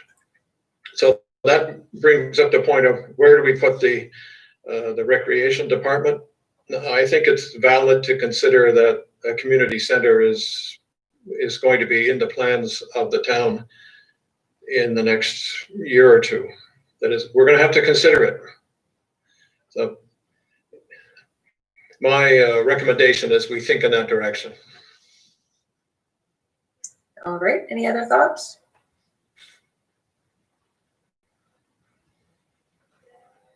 I just want to make sure we don't forget where we were, Wendy, and that's with regard to the recommendation to the Board of Selectmen or Select Board. Yes. Regard to the engineering, release of money for the engineering. Yes, I thought we had discussed that pretty extensively, and that we wanted that released. Is that something we need to vote on, perhaps? I think so. There aren't very many of us left. We have a, I'm going to stop sharing here. I'm sorry? Any other information on here? I think that covers the. All right, yes, because both John and Rich needed to step away, but we do still have our quorum. Nick, I know you've had a lot of moving chairs to keep track of, but just to make sure that you had noted, it was around 9:30 that both John and Rich had to leave. But I'm back. Are you back? Right. Are you back? I'm back. Duration, Mike? Let's see if I'm you back. see. Mike, are you back for the duration of the meeting? I am back for the duration. Okay, great. We'll go ahead and seat you for the duration of the meeting then. So we've got 1, 2, 3. So 5, right? No, 4, Nancy's here. 5. Yes, it is 5. Okay, so you need a motion? That would be helpful. Okay, propose a notion. I mean, a motion. A motion to make a recommendation to the select board for the release of the engineering funds pertaining to the road improvement project. Second. All righty. Nancy, Yes. Mike, Yes. Wendy, yes. Bill, Yes. Terry, Yes. okay, so then we'll, We'll Um, put it on the agenda for the Wednesday selectmen's meeting. and would that be something that you need, planning board representation or CIP representation for that? Whoever wants to be there. I think it's helpful for you and the CIP subcommittee to be there, Wendy. Does the CIP committee have a chair? Was that you, Bill? No pressure. I feel a great blob of mud being slung my way. Just because you were the one to speak up, I thought perhaps. Terry, you're so sly being quiet there. That's good. Terry knows better. Never volunteer for anything. Well, you know, if you hadn't, you know, formalized anything, whoever would be able to attend would be great. Okay, so when is the meeting? Tomorrow? No, a week, or actually next Wednesday, the 14th. Okay, is it a Zoom meeting? It is, you can attend by Zoom. Yes. Okay. So, all right, Wendy. Hey. And I'll make sure you get a copy of the packet that the selectmen will see next Tuesday. Super. Alrighty, so plugging away here, just to clarify, I wanted to make sure everyone did receive the estimate from Tara for helping with the master plan and kind of that breakdown per chapter. Everyone received that? Yes. Okay. Any questions or comments? We haven't officially requested any budget amount from the select board yet. Oh, I did attend the last select board meeting, or the one before that. They did reinstate our budget for this year to an additional $1,500. So we do have a little bit of wiggle room if anything comes up and we need Tara or anyone else's expertise to assist us. So that our immediate budget needs, I believe, are mostly met. Have not formally submitted a request for next year, although it was in that letter. I don't know, Mark, they did eventually receive that, right? You have it, yeah. No, Mark, the select board, the letter that I had written, they hadn't seemed to have received my request, talking about next year. It's in the budget. It'll be included in the proposed budget to them. Okay. So that amount will be put into the draft budget. The specific amount from Tara for the master plan, or the 10,000 that we had talked about, so we'd have a little buffer? We can put both. It's basically what you want to include in the budget. Okay. In that departmental initial submission. Okay. That we do in December. Yeah, we had. Whatever number the planning board wants to put in there. Okay. I just wanted to clarify with the rest of the board. Last meeting we had tossed around different numbers. We had 10,000 was, I believe, as far as a reasonable amount to both incorporate the master plan work and to have a bit of a buffer. Is that how the planning board would like to proceed with that? Sounds reasonable. I'd say yes.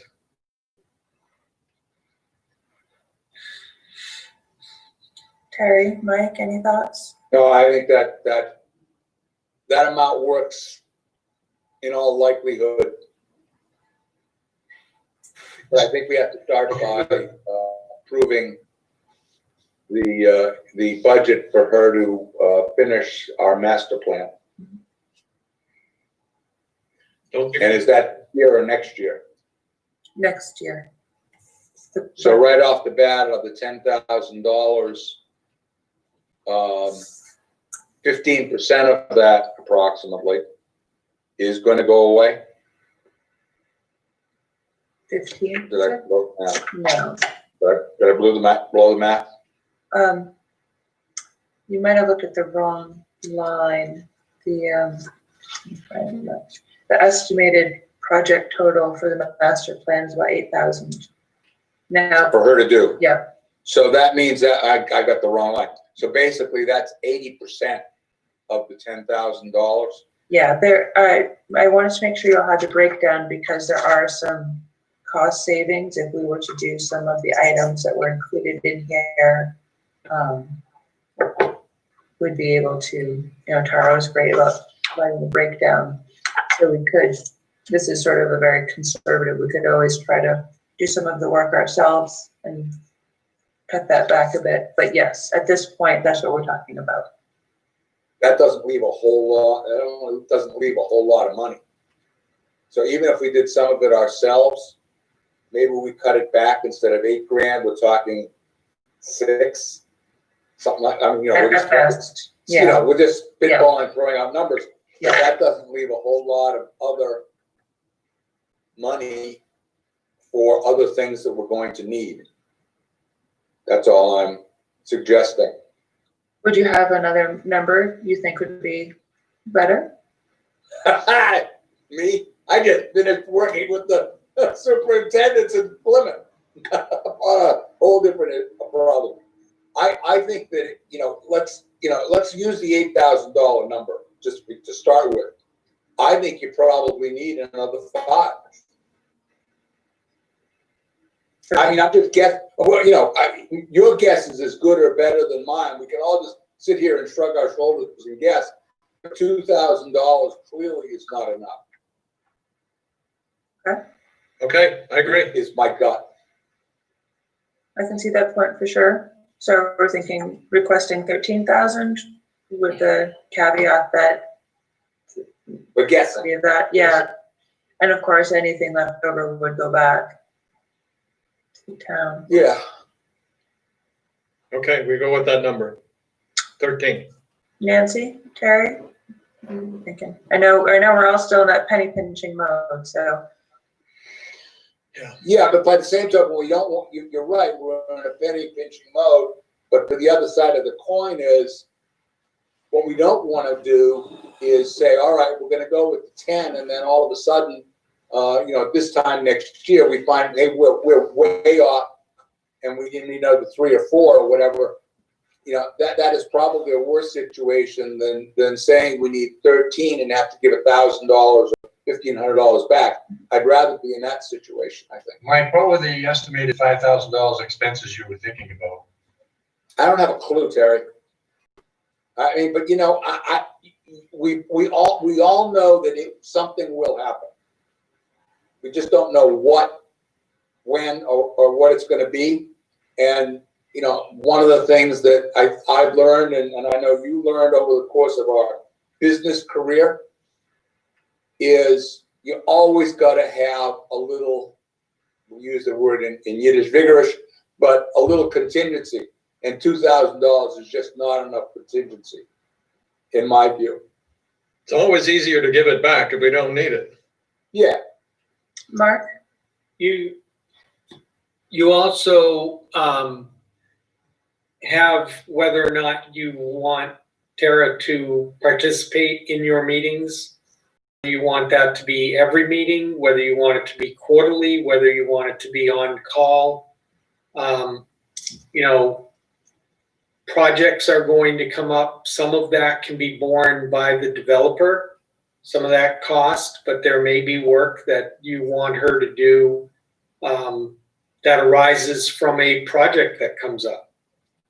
There may be things are going to happen. We just don't know what they are. So I think, Terry, I think Mike's onto something. We can talk about what the exact amount is and break that down. But I think you're going to need, if you want more than just the master plan done by Tara, that you should have money in there.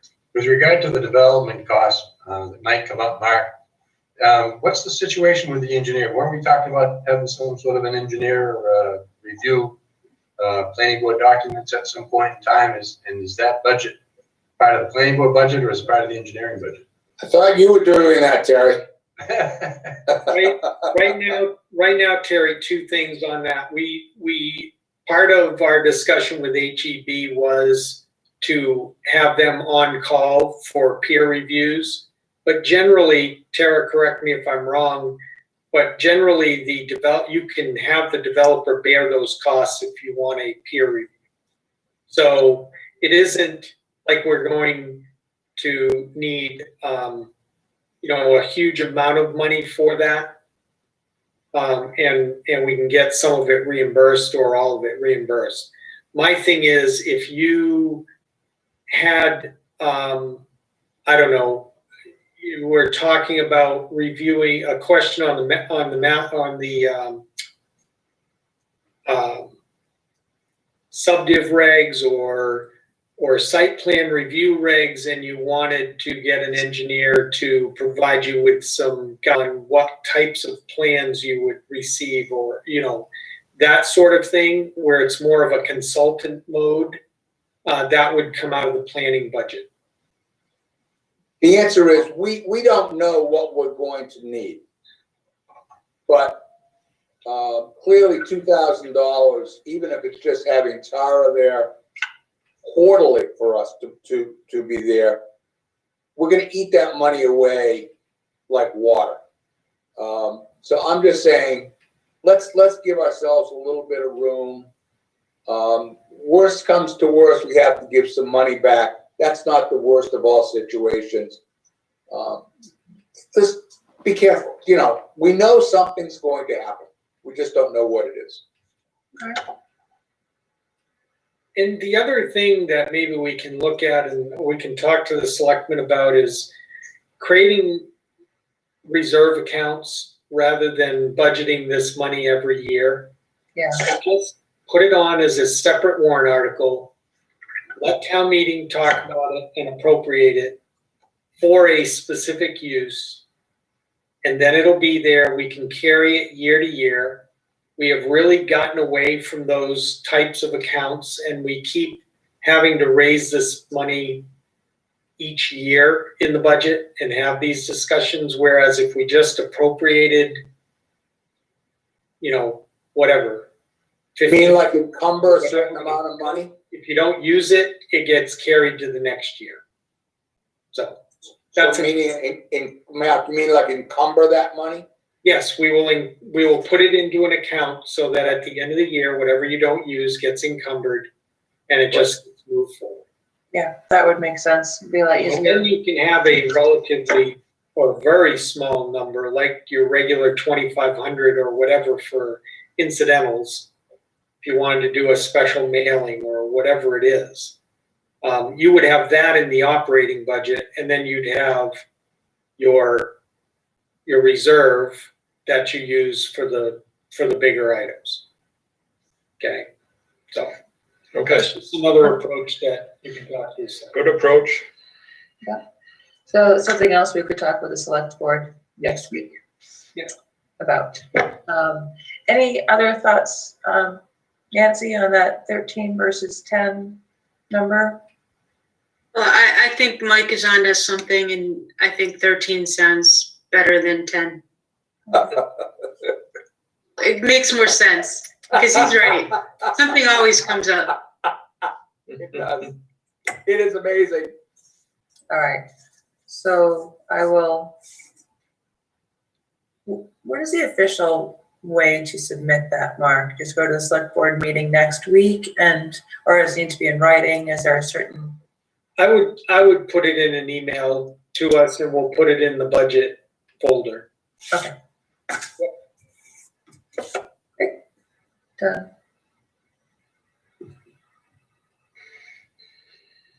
Okay. Write it down. So I think that's all for our new business. Old business. Any more movement on the short-term rentals, Mike? Anything come up with that? I think you're having another conversation right now. Mike? You're muted. Any I more? just unmuted me. I was talking to my magnificent wife. Any more movement on the short-term rentals? Well, one of the things you asked me to do last time was find out whether or not there had been any kind of, and Mark can chip in on this, any kind of significant increase in disturbances. I don't want to use other terms than that. So I spoke to Dave. I don't think he's on there, but I spoke to Dave. And I said, and he said, there has been a significant increase in the amount of, once again, we use disturbance calls as opposed to anything else. Disturbance calls, all right? And he said it has increased significantly. And I said, do you know why? He said, it's a very interesting question as to whether it is because there are more people in town causing them that are not used to being here and not yet used to, as he's chuckling said, the Waterville way, where basically we become quiet after 10 o'clock. Or is it because we have more people here, therefore there are more people making calls, which is kind of interesting. So he didn't know which one it was, but there clearly were more calls about disturbances. With regard to the amount of available spaces, when Terrell spoke earlier and they just said 150, I don't know where they got 150 from. It is more than that. But that number goes down every week as more and more people in Black Bear and Golden Eagle, those two specifically, take their units out of the rental pool. So that is happening, but there's nothing we can do about it in the short term. I've spoken to a number of people, and I know there are a number of people here that are on this call from various condo associations, and various condo associations are discussing what they can do about short-term, very short-term rentals, which they are strongly and Airbnb. But nothing has happened in the last couple of weeks that I know of, but I know that they are trying to figure out how to make those things go away, similar to what High Country did, for example. Right. So I think looking back on my notes from last week, one of the things we were talking about is the board looking at what is allowed as an accessory use for a home or condo, a house, a single family home or condo, versus what's a business. Yeah, that's not in my way, but it is a clearly an issue as you talk to people around the valley, which are people that are running their businesses, totally working out of their house 100% of the time, which is clearly not what anyone envisioned a year ago.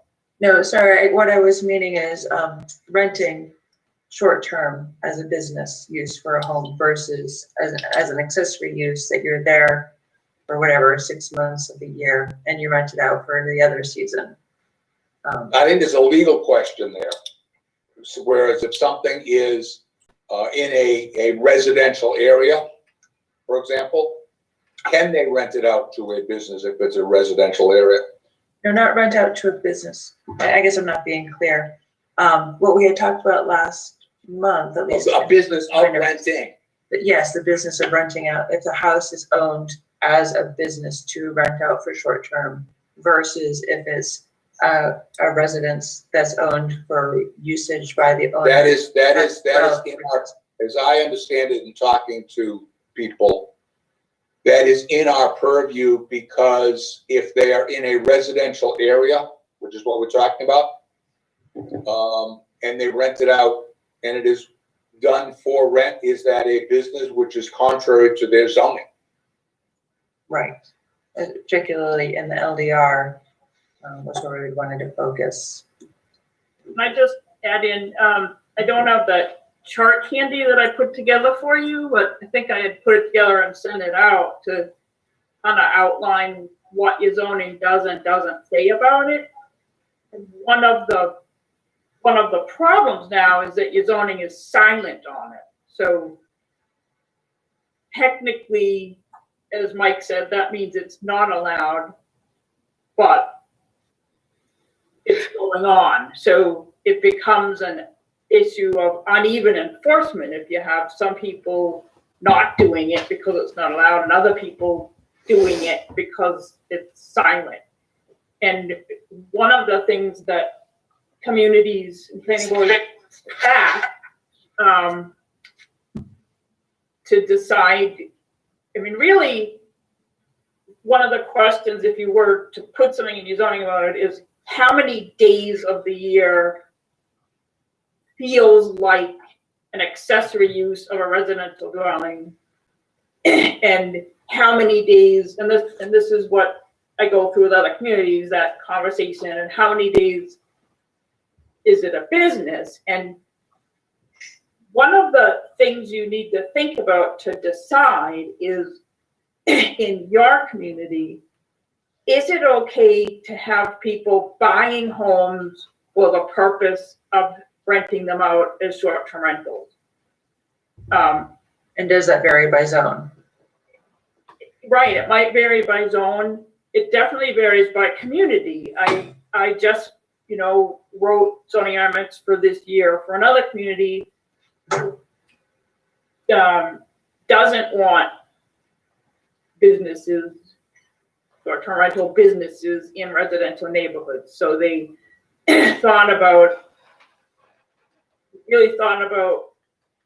what number of days would a business need to be able to rent it to make, for it to be worth them to buy it, and then stay deliberately below that line. Tara, to put on my old tax hat, there is also a difference where it is not only how much is it rented, how much is it for rent? And being for rent is as much of a business as rented. All right? In other words, if I have a home and I say it is for rent all the time, oh no, it's still business. No, I would always word the zoning amendment as, first of all, you want to define it as offered for rent in increments less than For 30. rent. That's what I'm saying, for rent. And offered, define it as offered for rent in increments less than 30 days. No, less than 30 days, but offered in increments less than 30. That's what I'm saying, for rent. And it takes some work to get the wording just right now. And only something that's legal can be grandfathered. But it's more of a political question of whether you want to go and enforce those. So that's a political and public relations question and a budgetary question. Technically, you can, if your zoning is silent on it, it's not allowed, but you're gonna be taken to court and maybe lose on the issue of, well, in Waterville Valley, is it so common that it can be argued it is an accessory use? So, let's stay out of Exactly, it's exactly so. When you don't say you can't do things and it is being done commonly, does that fall in the category of, yep, you are allowing it, therefore it's allowed? And you're right, it becomes a very interesting question, as in prospectively, retrospectively, and so on. But it is clearly something that if we want to do something, which I think we should, probably the sooner we do something, the better. and do a lot of outreach about what the new rules are, and a lot of people are gonna voluntarily work their way into compliance over time. I mean, that's how speed limits work, right? I mean, it's in a lot of laws that most people are gonna follow them. Do you have any guidelines that you have concluded with your work with the other towns? That is there a place from which we can start? Yeah, I had sent you some things previously, but it's what I would want you to look at is what I already gave you that has the questions in it, because it's the set of questions that you have to answer. And as Wendy said, the answers might vary by zoning district for you guys too. And yes. That's fine. But it's really, those are the questions really, is what feels okay in which districts? Yeah. And there's what feels okay without any need for any discussion or permit. What might be okay if somebody's looking at the parking and the life safety code and those things, and maybe that category or whole occupation, I can't remember what you call it. And then maybe there's not at all. So it's where are those thresholds? And then it's easy. I don't have any idea. I don't really keep track without going back and adding up all my invoices of where you're at in your budget this year. But it's only a couple hours if I were to write some zoning amendment language for you once you've gotten through those discussions. Well, I think it sounds like a good homework assignment, to be honest. I'm getting a little bit of that brain fog after a couple hours this morning anyway. Yes. But perhaps a good homework assignment for everyone to relook at the document that Tara had sent us, think through what looks reasonable to each of us individually, and then we can come together next month. We'll have that on our agenda to really. Can you resend the document? I will. But you gotta hurry. You're getting into public hearing time, right? Yes, that's right. I also wonder if we're looking to do community outreach, do we want to do this in time for this coming town meeting? How much pressure does the rest of the board feel with this? I think it's a town meeting issue. Right. It is a town meeting issue. Is it for this town meeting, or is it something that we should take our time with and get sufficient community input so we're not rushing something through? Okay. My opinion is it's a sufficiently large issue now that we should be talking about it at the next town meeting. I wonder if you could word the first public hearing very carefully, so that if there seemed to be a lot of concern and opposition and clearly more work to do with the public, then you drop it. Right? I mean, you could do it like that. I don't think you can drop it.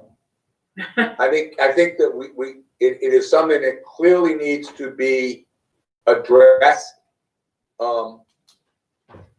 Whether or not we can get everything together in the next 4 or 5 months, so that it can be, well, I guess it's 4 months, so it can be discussed at the next town meeting is up for grabs. But I think we at least have to try. I agree. I don't think we should leave the ordinance silent any longer. Terry, Nancy, any thoughts?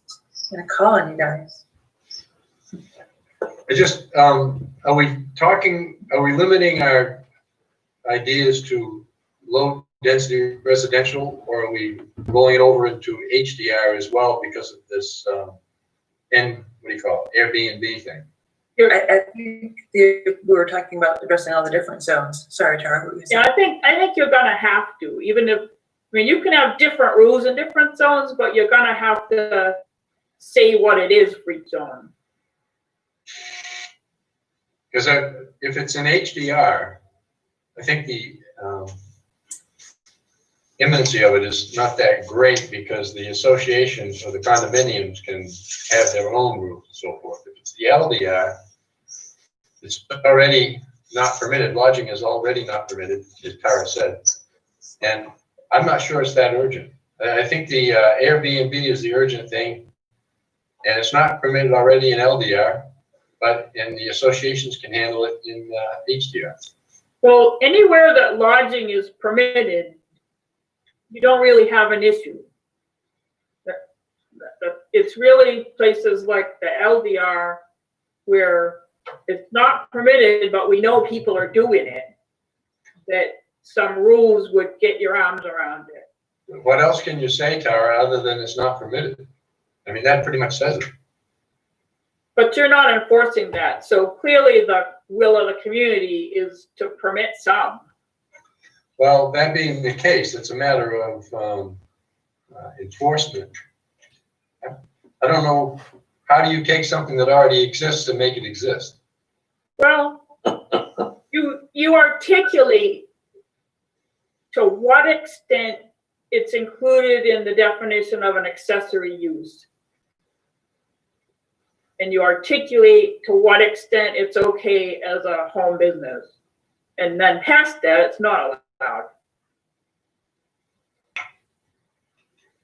I don't think it's something that should be rushed, but I'd be willing to go along with this town meeting if that's what everybody wants to do.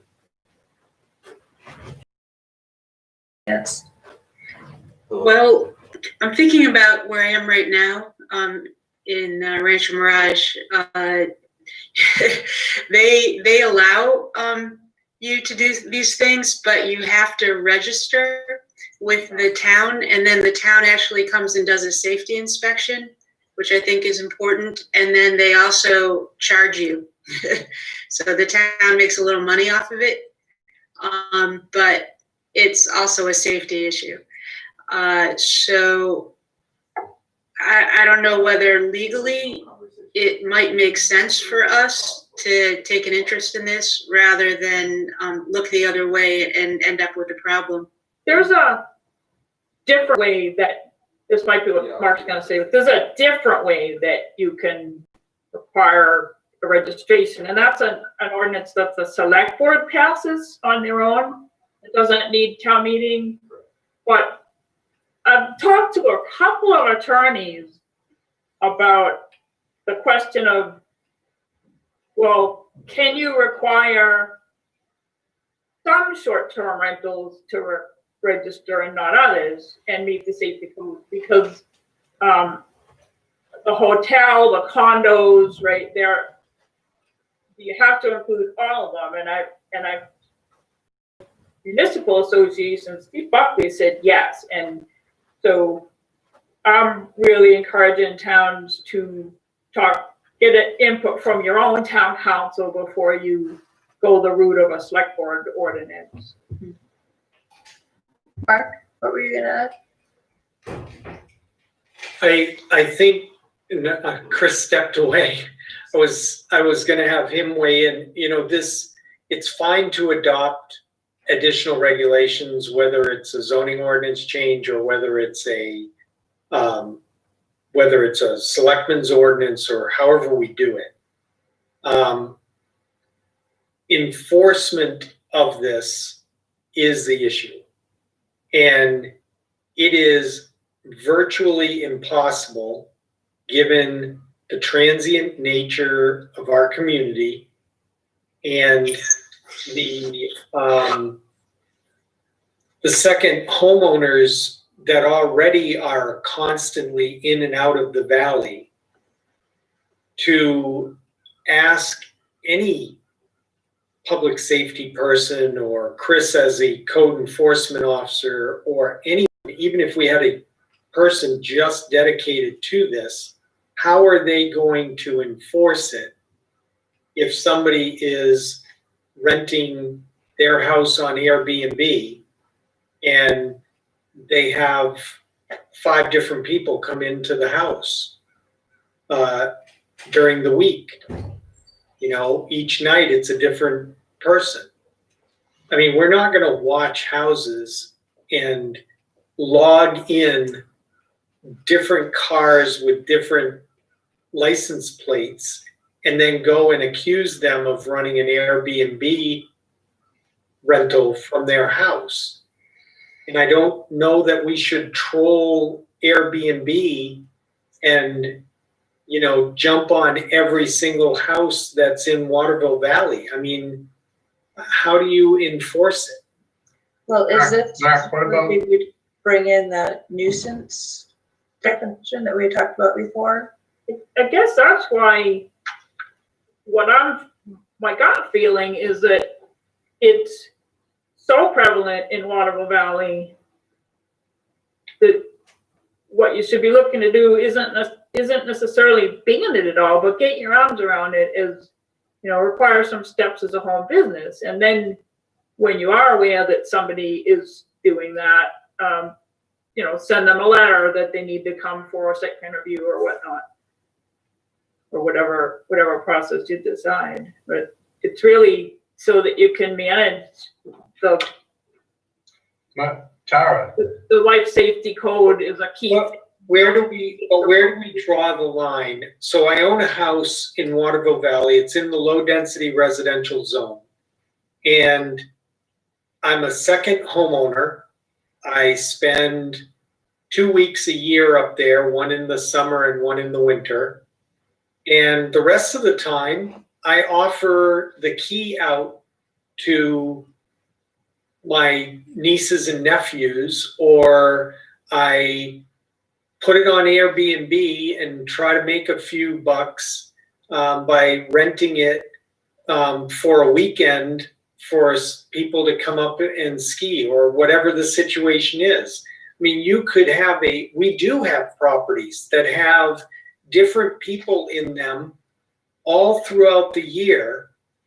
And, you know, short of sending a form letter to all of the single family homeowners and saying, hey, it's illegal in our zoning regulations for you to rent your house in an Airbnb mode unless you come into us for a home occupancy permit, or however we're going to classify it, whatever the arrangement is. I think whatever you do come up with, you do need to send a letter to all the homeowners. I think that's part of the outreach. But my feeling was that you'd want the bar pretty high. But the problem that I recall starting this conversation was how do you stop the short-term rental creep so that something doesn't become actually a hotel in the LDR? Mark, And so it might be not, you might decide, you know, based on Mark's input, that you want to allow it all, and it's not even needs to be looked at as a home business, but it's in the definition. Draw that line between short-term rental and lodging. I think that's what started the conversation, was some talk about a property that may start to feel a little lodging-like. And since you're silent on short-term rentals, how do you draw that line? And that may be all you decide to do, is articulate in the what we're talking about. I think is key, is getting something into the definition of accessory to a residential dwelling that clarifies it's the short-term rental like thing at whatever threshold you decide, but there's some threshold past which it's lodging. what you're trying to do, Tara, is the same thing as you have an ordinance that there's no parking on any street in town. And then you go at certain places and put no parking signs. What it does is it invites people to park everywhere else where it's illegal. Mark, with regard to the enforcement, why doesn't it work? You've got this 411 rat thing. Why can't you work it on the complaint from a neighbor? And then you've got the ability to go out and say, this is illegal, you have to stop. Well, I'm glad Chris is back and heard that. What do you think, Chris? Because it would fall to you to maintain this. I'm just trying to come up with a system where it's effective but not too onerous. That's all. Keeping in mind, of course, that this is an ongoing discussion, it's not Oh, yeah. asking, yes. I do like the idea of registering the B&Bs, because once you offer a property for rent, there's other life safety requirements that you have if you're renting out a property. So I think that registering them and having an inspection similar to foster home or daycare centers or hotels, I think that would be appropriate. As far as non-compliance, I think that we would get our non-compliance tips, as Terry said, from neighbors that see this going on and stuff. And I think that our process would probably be a cease and desist for the owners, and obviously not throwing out the poor people that have rented the place because it's not their fault. I think that should be the process, and I think it would be very time-consuming and labor-intensive, given the number of properties in town that are doing this. So would you recommend a selectmen's ordinance or a change in the zoning ordinance? How do you think communicating it, what the requirement is? Because as they pointed out already, this is already not allowed in the low-density residential zone. So is it just an education of what exists in our ordinance now and then do it through the ZO, or having a separate selectmen's ordinance?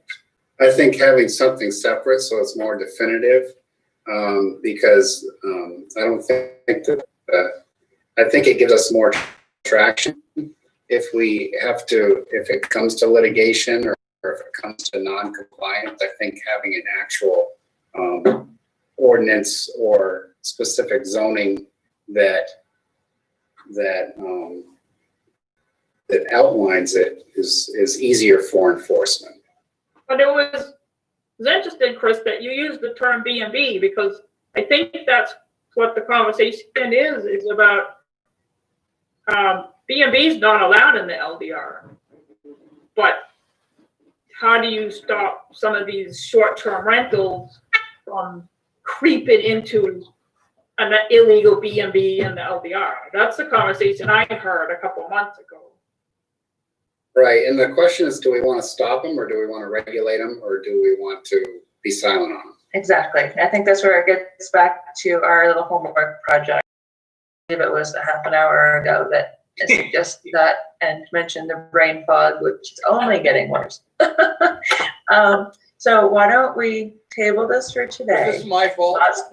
No, not at all. Lots of great discussion, and good things to fuel our thoughts. But yeah, Tara, if you wouldn't mind, you'd be able to resend that document to kind of give us a starting place, and let's all, take some serious times. I tend to be a little bit conservative with doing things too quickly. I'm a little nervous that we'd be able to get this done in a comprehensive way in time for this town meeting. But I guess we can see how our discussion next month goes. We could always add in a workshop if we wanted to really push it through. But I want to do well. My gut tells me, as we've spent at least a half hour on this, my gut tells me that this is not something that we should discuss at a regular meeting. I think it's going to take too much of that meeting. I think we need a workshop / special meeting. Maybe, people need time to digest this. I think maybe the end of October, middle of November, just, to spend an hour or an hour and a half figuring out what do we want to do regarding this. Because I think it clearly is an issue, and I think that I understand your conservatism and not jumping into things, and I agree with that. but by the same token, it clearly is an issue present, and therefore one which we should address. Okay. Well, our next meeting is November 12th, that second Thursday. We could, to Mike's point, look at doing a workshop before that. I know election day is probably something that week we should be cognizant of. We can do it the week before. Yeah, like that last week of October. If folks would have some availability, that would give everyone a little over a couple of weeks to look through and do some thinking. That would be my suggestion. What's everyone's availability for that week, last week of October? You mean the 29th? We could look at the Thursday, or we could look at a different day. I guess some of it would depend on whether we'd like Tara's guidance with that and her availability, or if we want to strike out on our own. I am free the 29th. I'm happy to, nobody else meets at 8 in the morning. I'm always free. How about 10 o'clock on the 29th? 8 o'clock. I'm sorry. 8 o'clock on the 29th. If it's at 8 o'clock, as I'm traveling in the afternoon. So 8 o'clock I could do. Sorry, Nancy, is it like 5 o'clock for you? That's okay. Your schedule will be clear, right? Yes. Terry, how does that work for you? I'm okay. You sure? I'm okay with that date. Okay. So October 29, 8 o'clock. Let's plan it. Really do some thinking between now and then so we can kind of work through it somewhat expeditiously. I know there's a lot to talk about and there'll be a lot to debate, but if we can keep it to like an hour and a half, no more than 2 hours, that would be, I think, a good amount of time, at least to give us a clear path forward and where we want to go. I agree. Okay. I agree.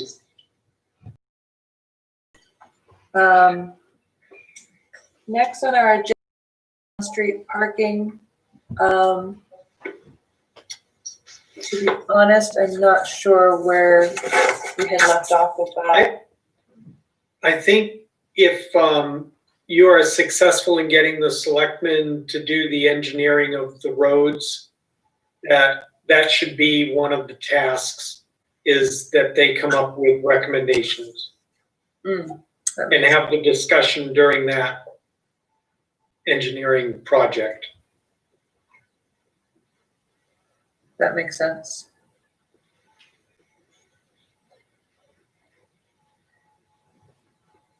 And of course, depending on how the core develops out would affect potential on-street parking locations. Yep. Anyway. All right. Move on to committee reports, I suppose. The town core group, we have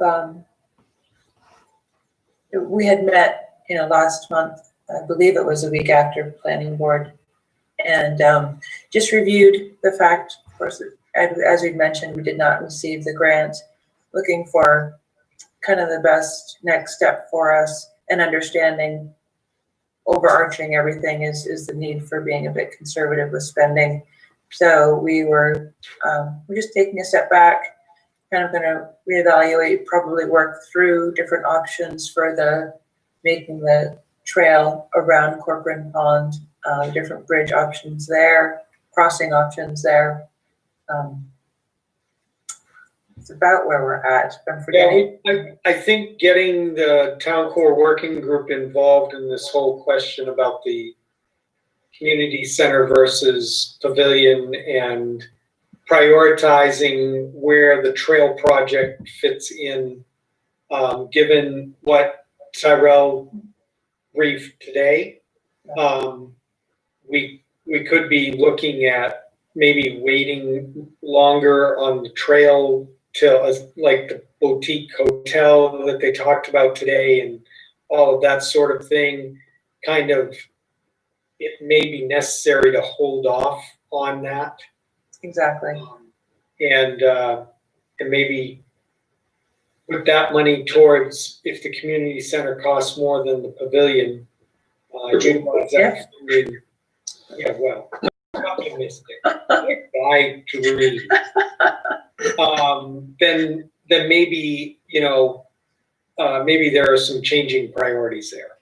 Exactly. Mark, Terrell's, and, I know we're bumping up against 8 hours here, but Terrell's diagram, I think did show a trail. It does show a trail, but the exact location of that. No, I understand, and I mean, what they say, we never know if and when and everything else, but I agree with you. Yeah, Well, we have to do, core working group talk about it. Yeah, no, I was very happy to see the trail on there with a bridge. And it's the bridge that's kind of our most expensive aspect and, biggest discussion point. Yeah. So, any questions on So that? I think you should get them also involved and before the end of October. Yeah, yes, we had talked about meeting again during the month of October, just to, keep ourselves communicating. Good. John has stepped out for the Conservation Commission. Anything that you know of, Mark, for conservation? Well, they're meeting, I think, next week, so hopefully he'll have something for you in November. Okay. For communications, we did have the Safe and Sound, Safer Roads for New Hampshire. Everyone should have received that in the packet. Any of these outside agency meetings or anything, if there's any cost for anybody to attend those, just let us know and the town pays for that. Okay, yeah, so this looks like it's a series, right? Free, so that's nice.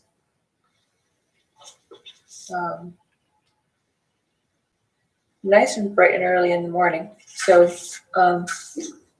I guess it would be helpful to know if anyone is available and interested in attending, just so they'd be able to update the group. I'm not sure if I can commit to every Tuesday morning. So just let Mark or Nick, myself know if you're able to attend any of these. And I think that's about it for that. Anything else that anyone needs to bring up? I have. That was very emphatic. Wendy, I have two. Anytime you need a motion. We're 3 hours into this. Yes, Nick was just chiming in. Yeah, Lincoln sent out a notice about a public hearing for a telecommunications tower. We're in the radius.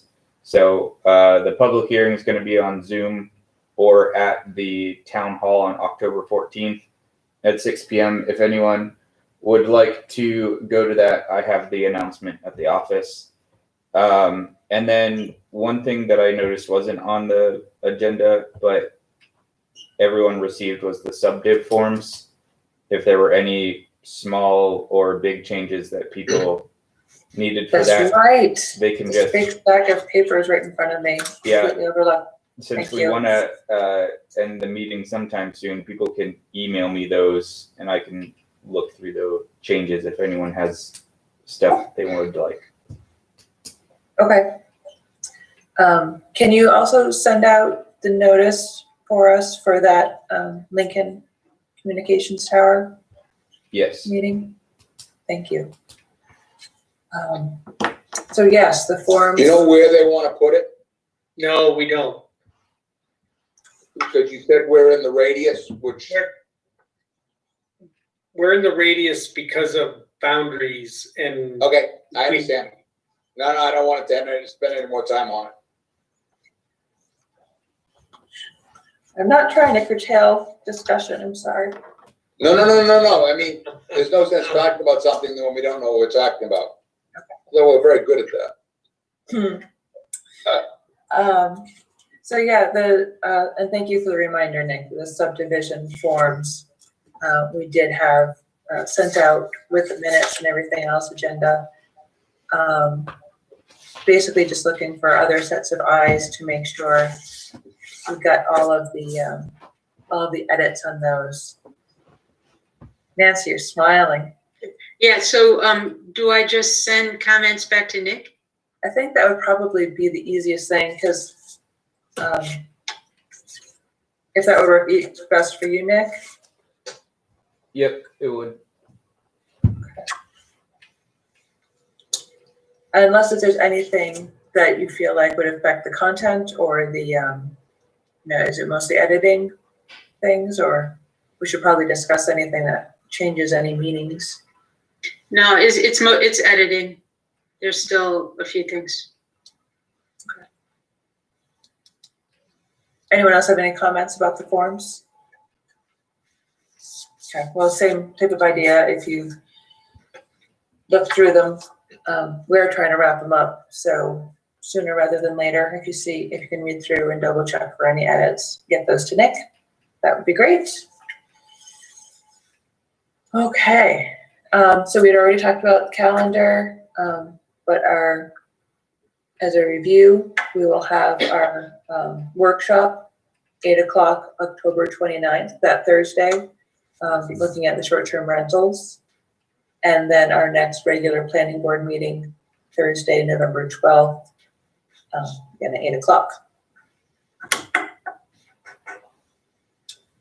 Perfect. Any motions? I have a question. Oh, okay. Does Mark know when our other big problem, waste disposal, when is decision going to be made about the Bethlehem site renewal? I don't know. I'll have to ask Jim and I will send you guys an email. Okay. Didn't they have 30 days? Yeah, I can't remember quite frankly. That's all right. Well, it was pushed back to September 18th, right? So even if they did have 30 days, it wouldn't be time yet. Otherwise, I have a motion to adjourn this meeting. I second the motion. All in favor? Nancy? Yes. Mike? Yes. Wendy? Yes. Brett? Bill? Yes. Terry? Yes. That's everyone. Thank you, guys. Thank you so much, everybody. Yeah. Thank you, buddy. All good fun. Thanks, Wendy. Thank you. Bye. Yeah.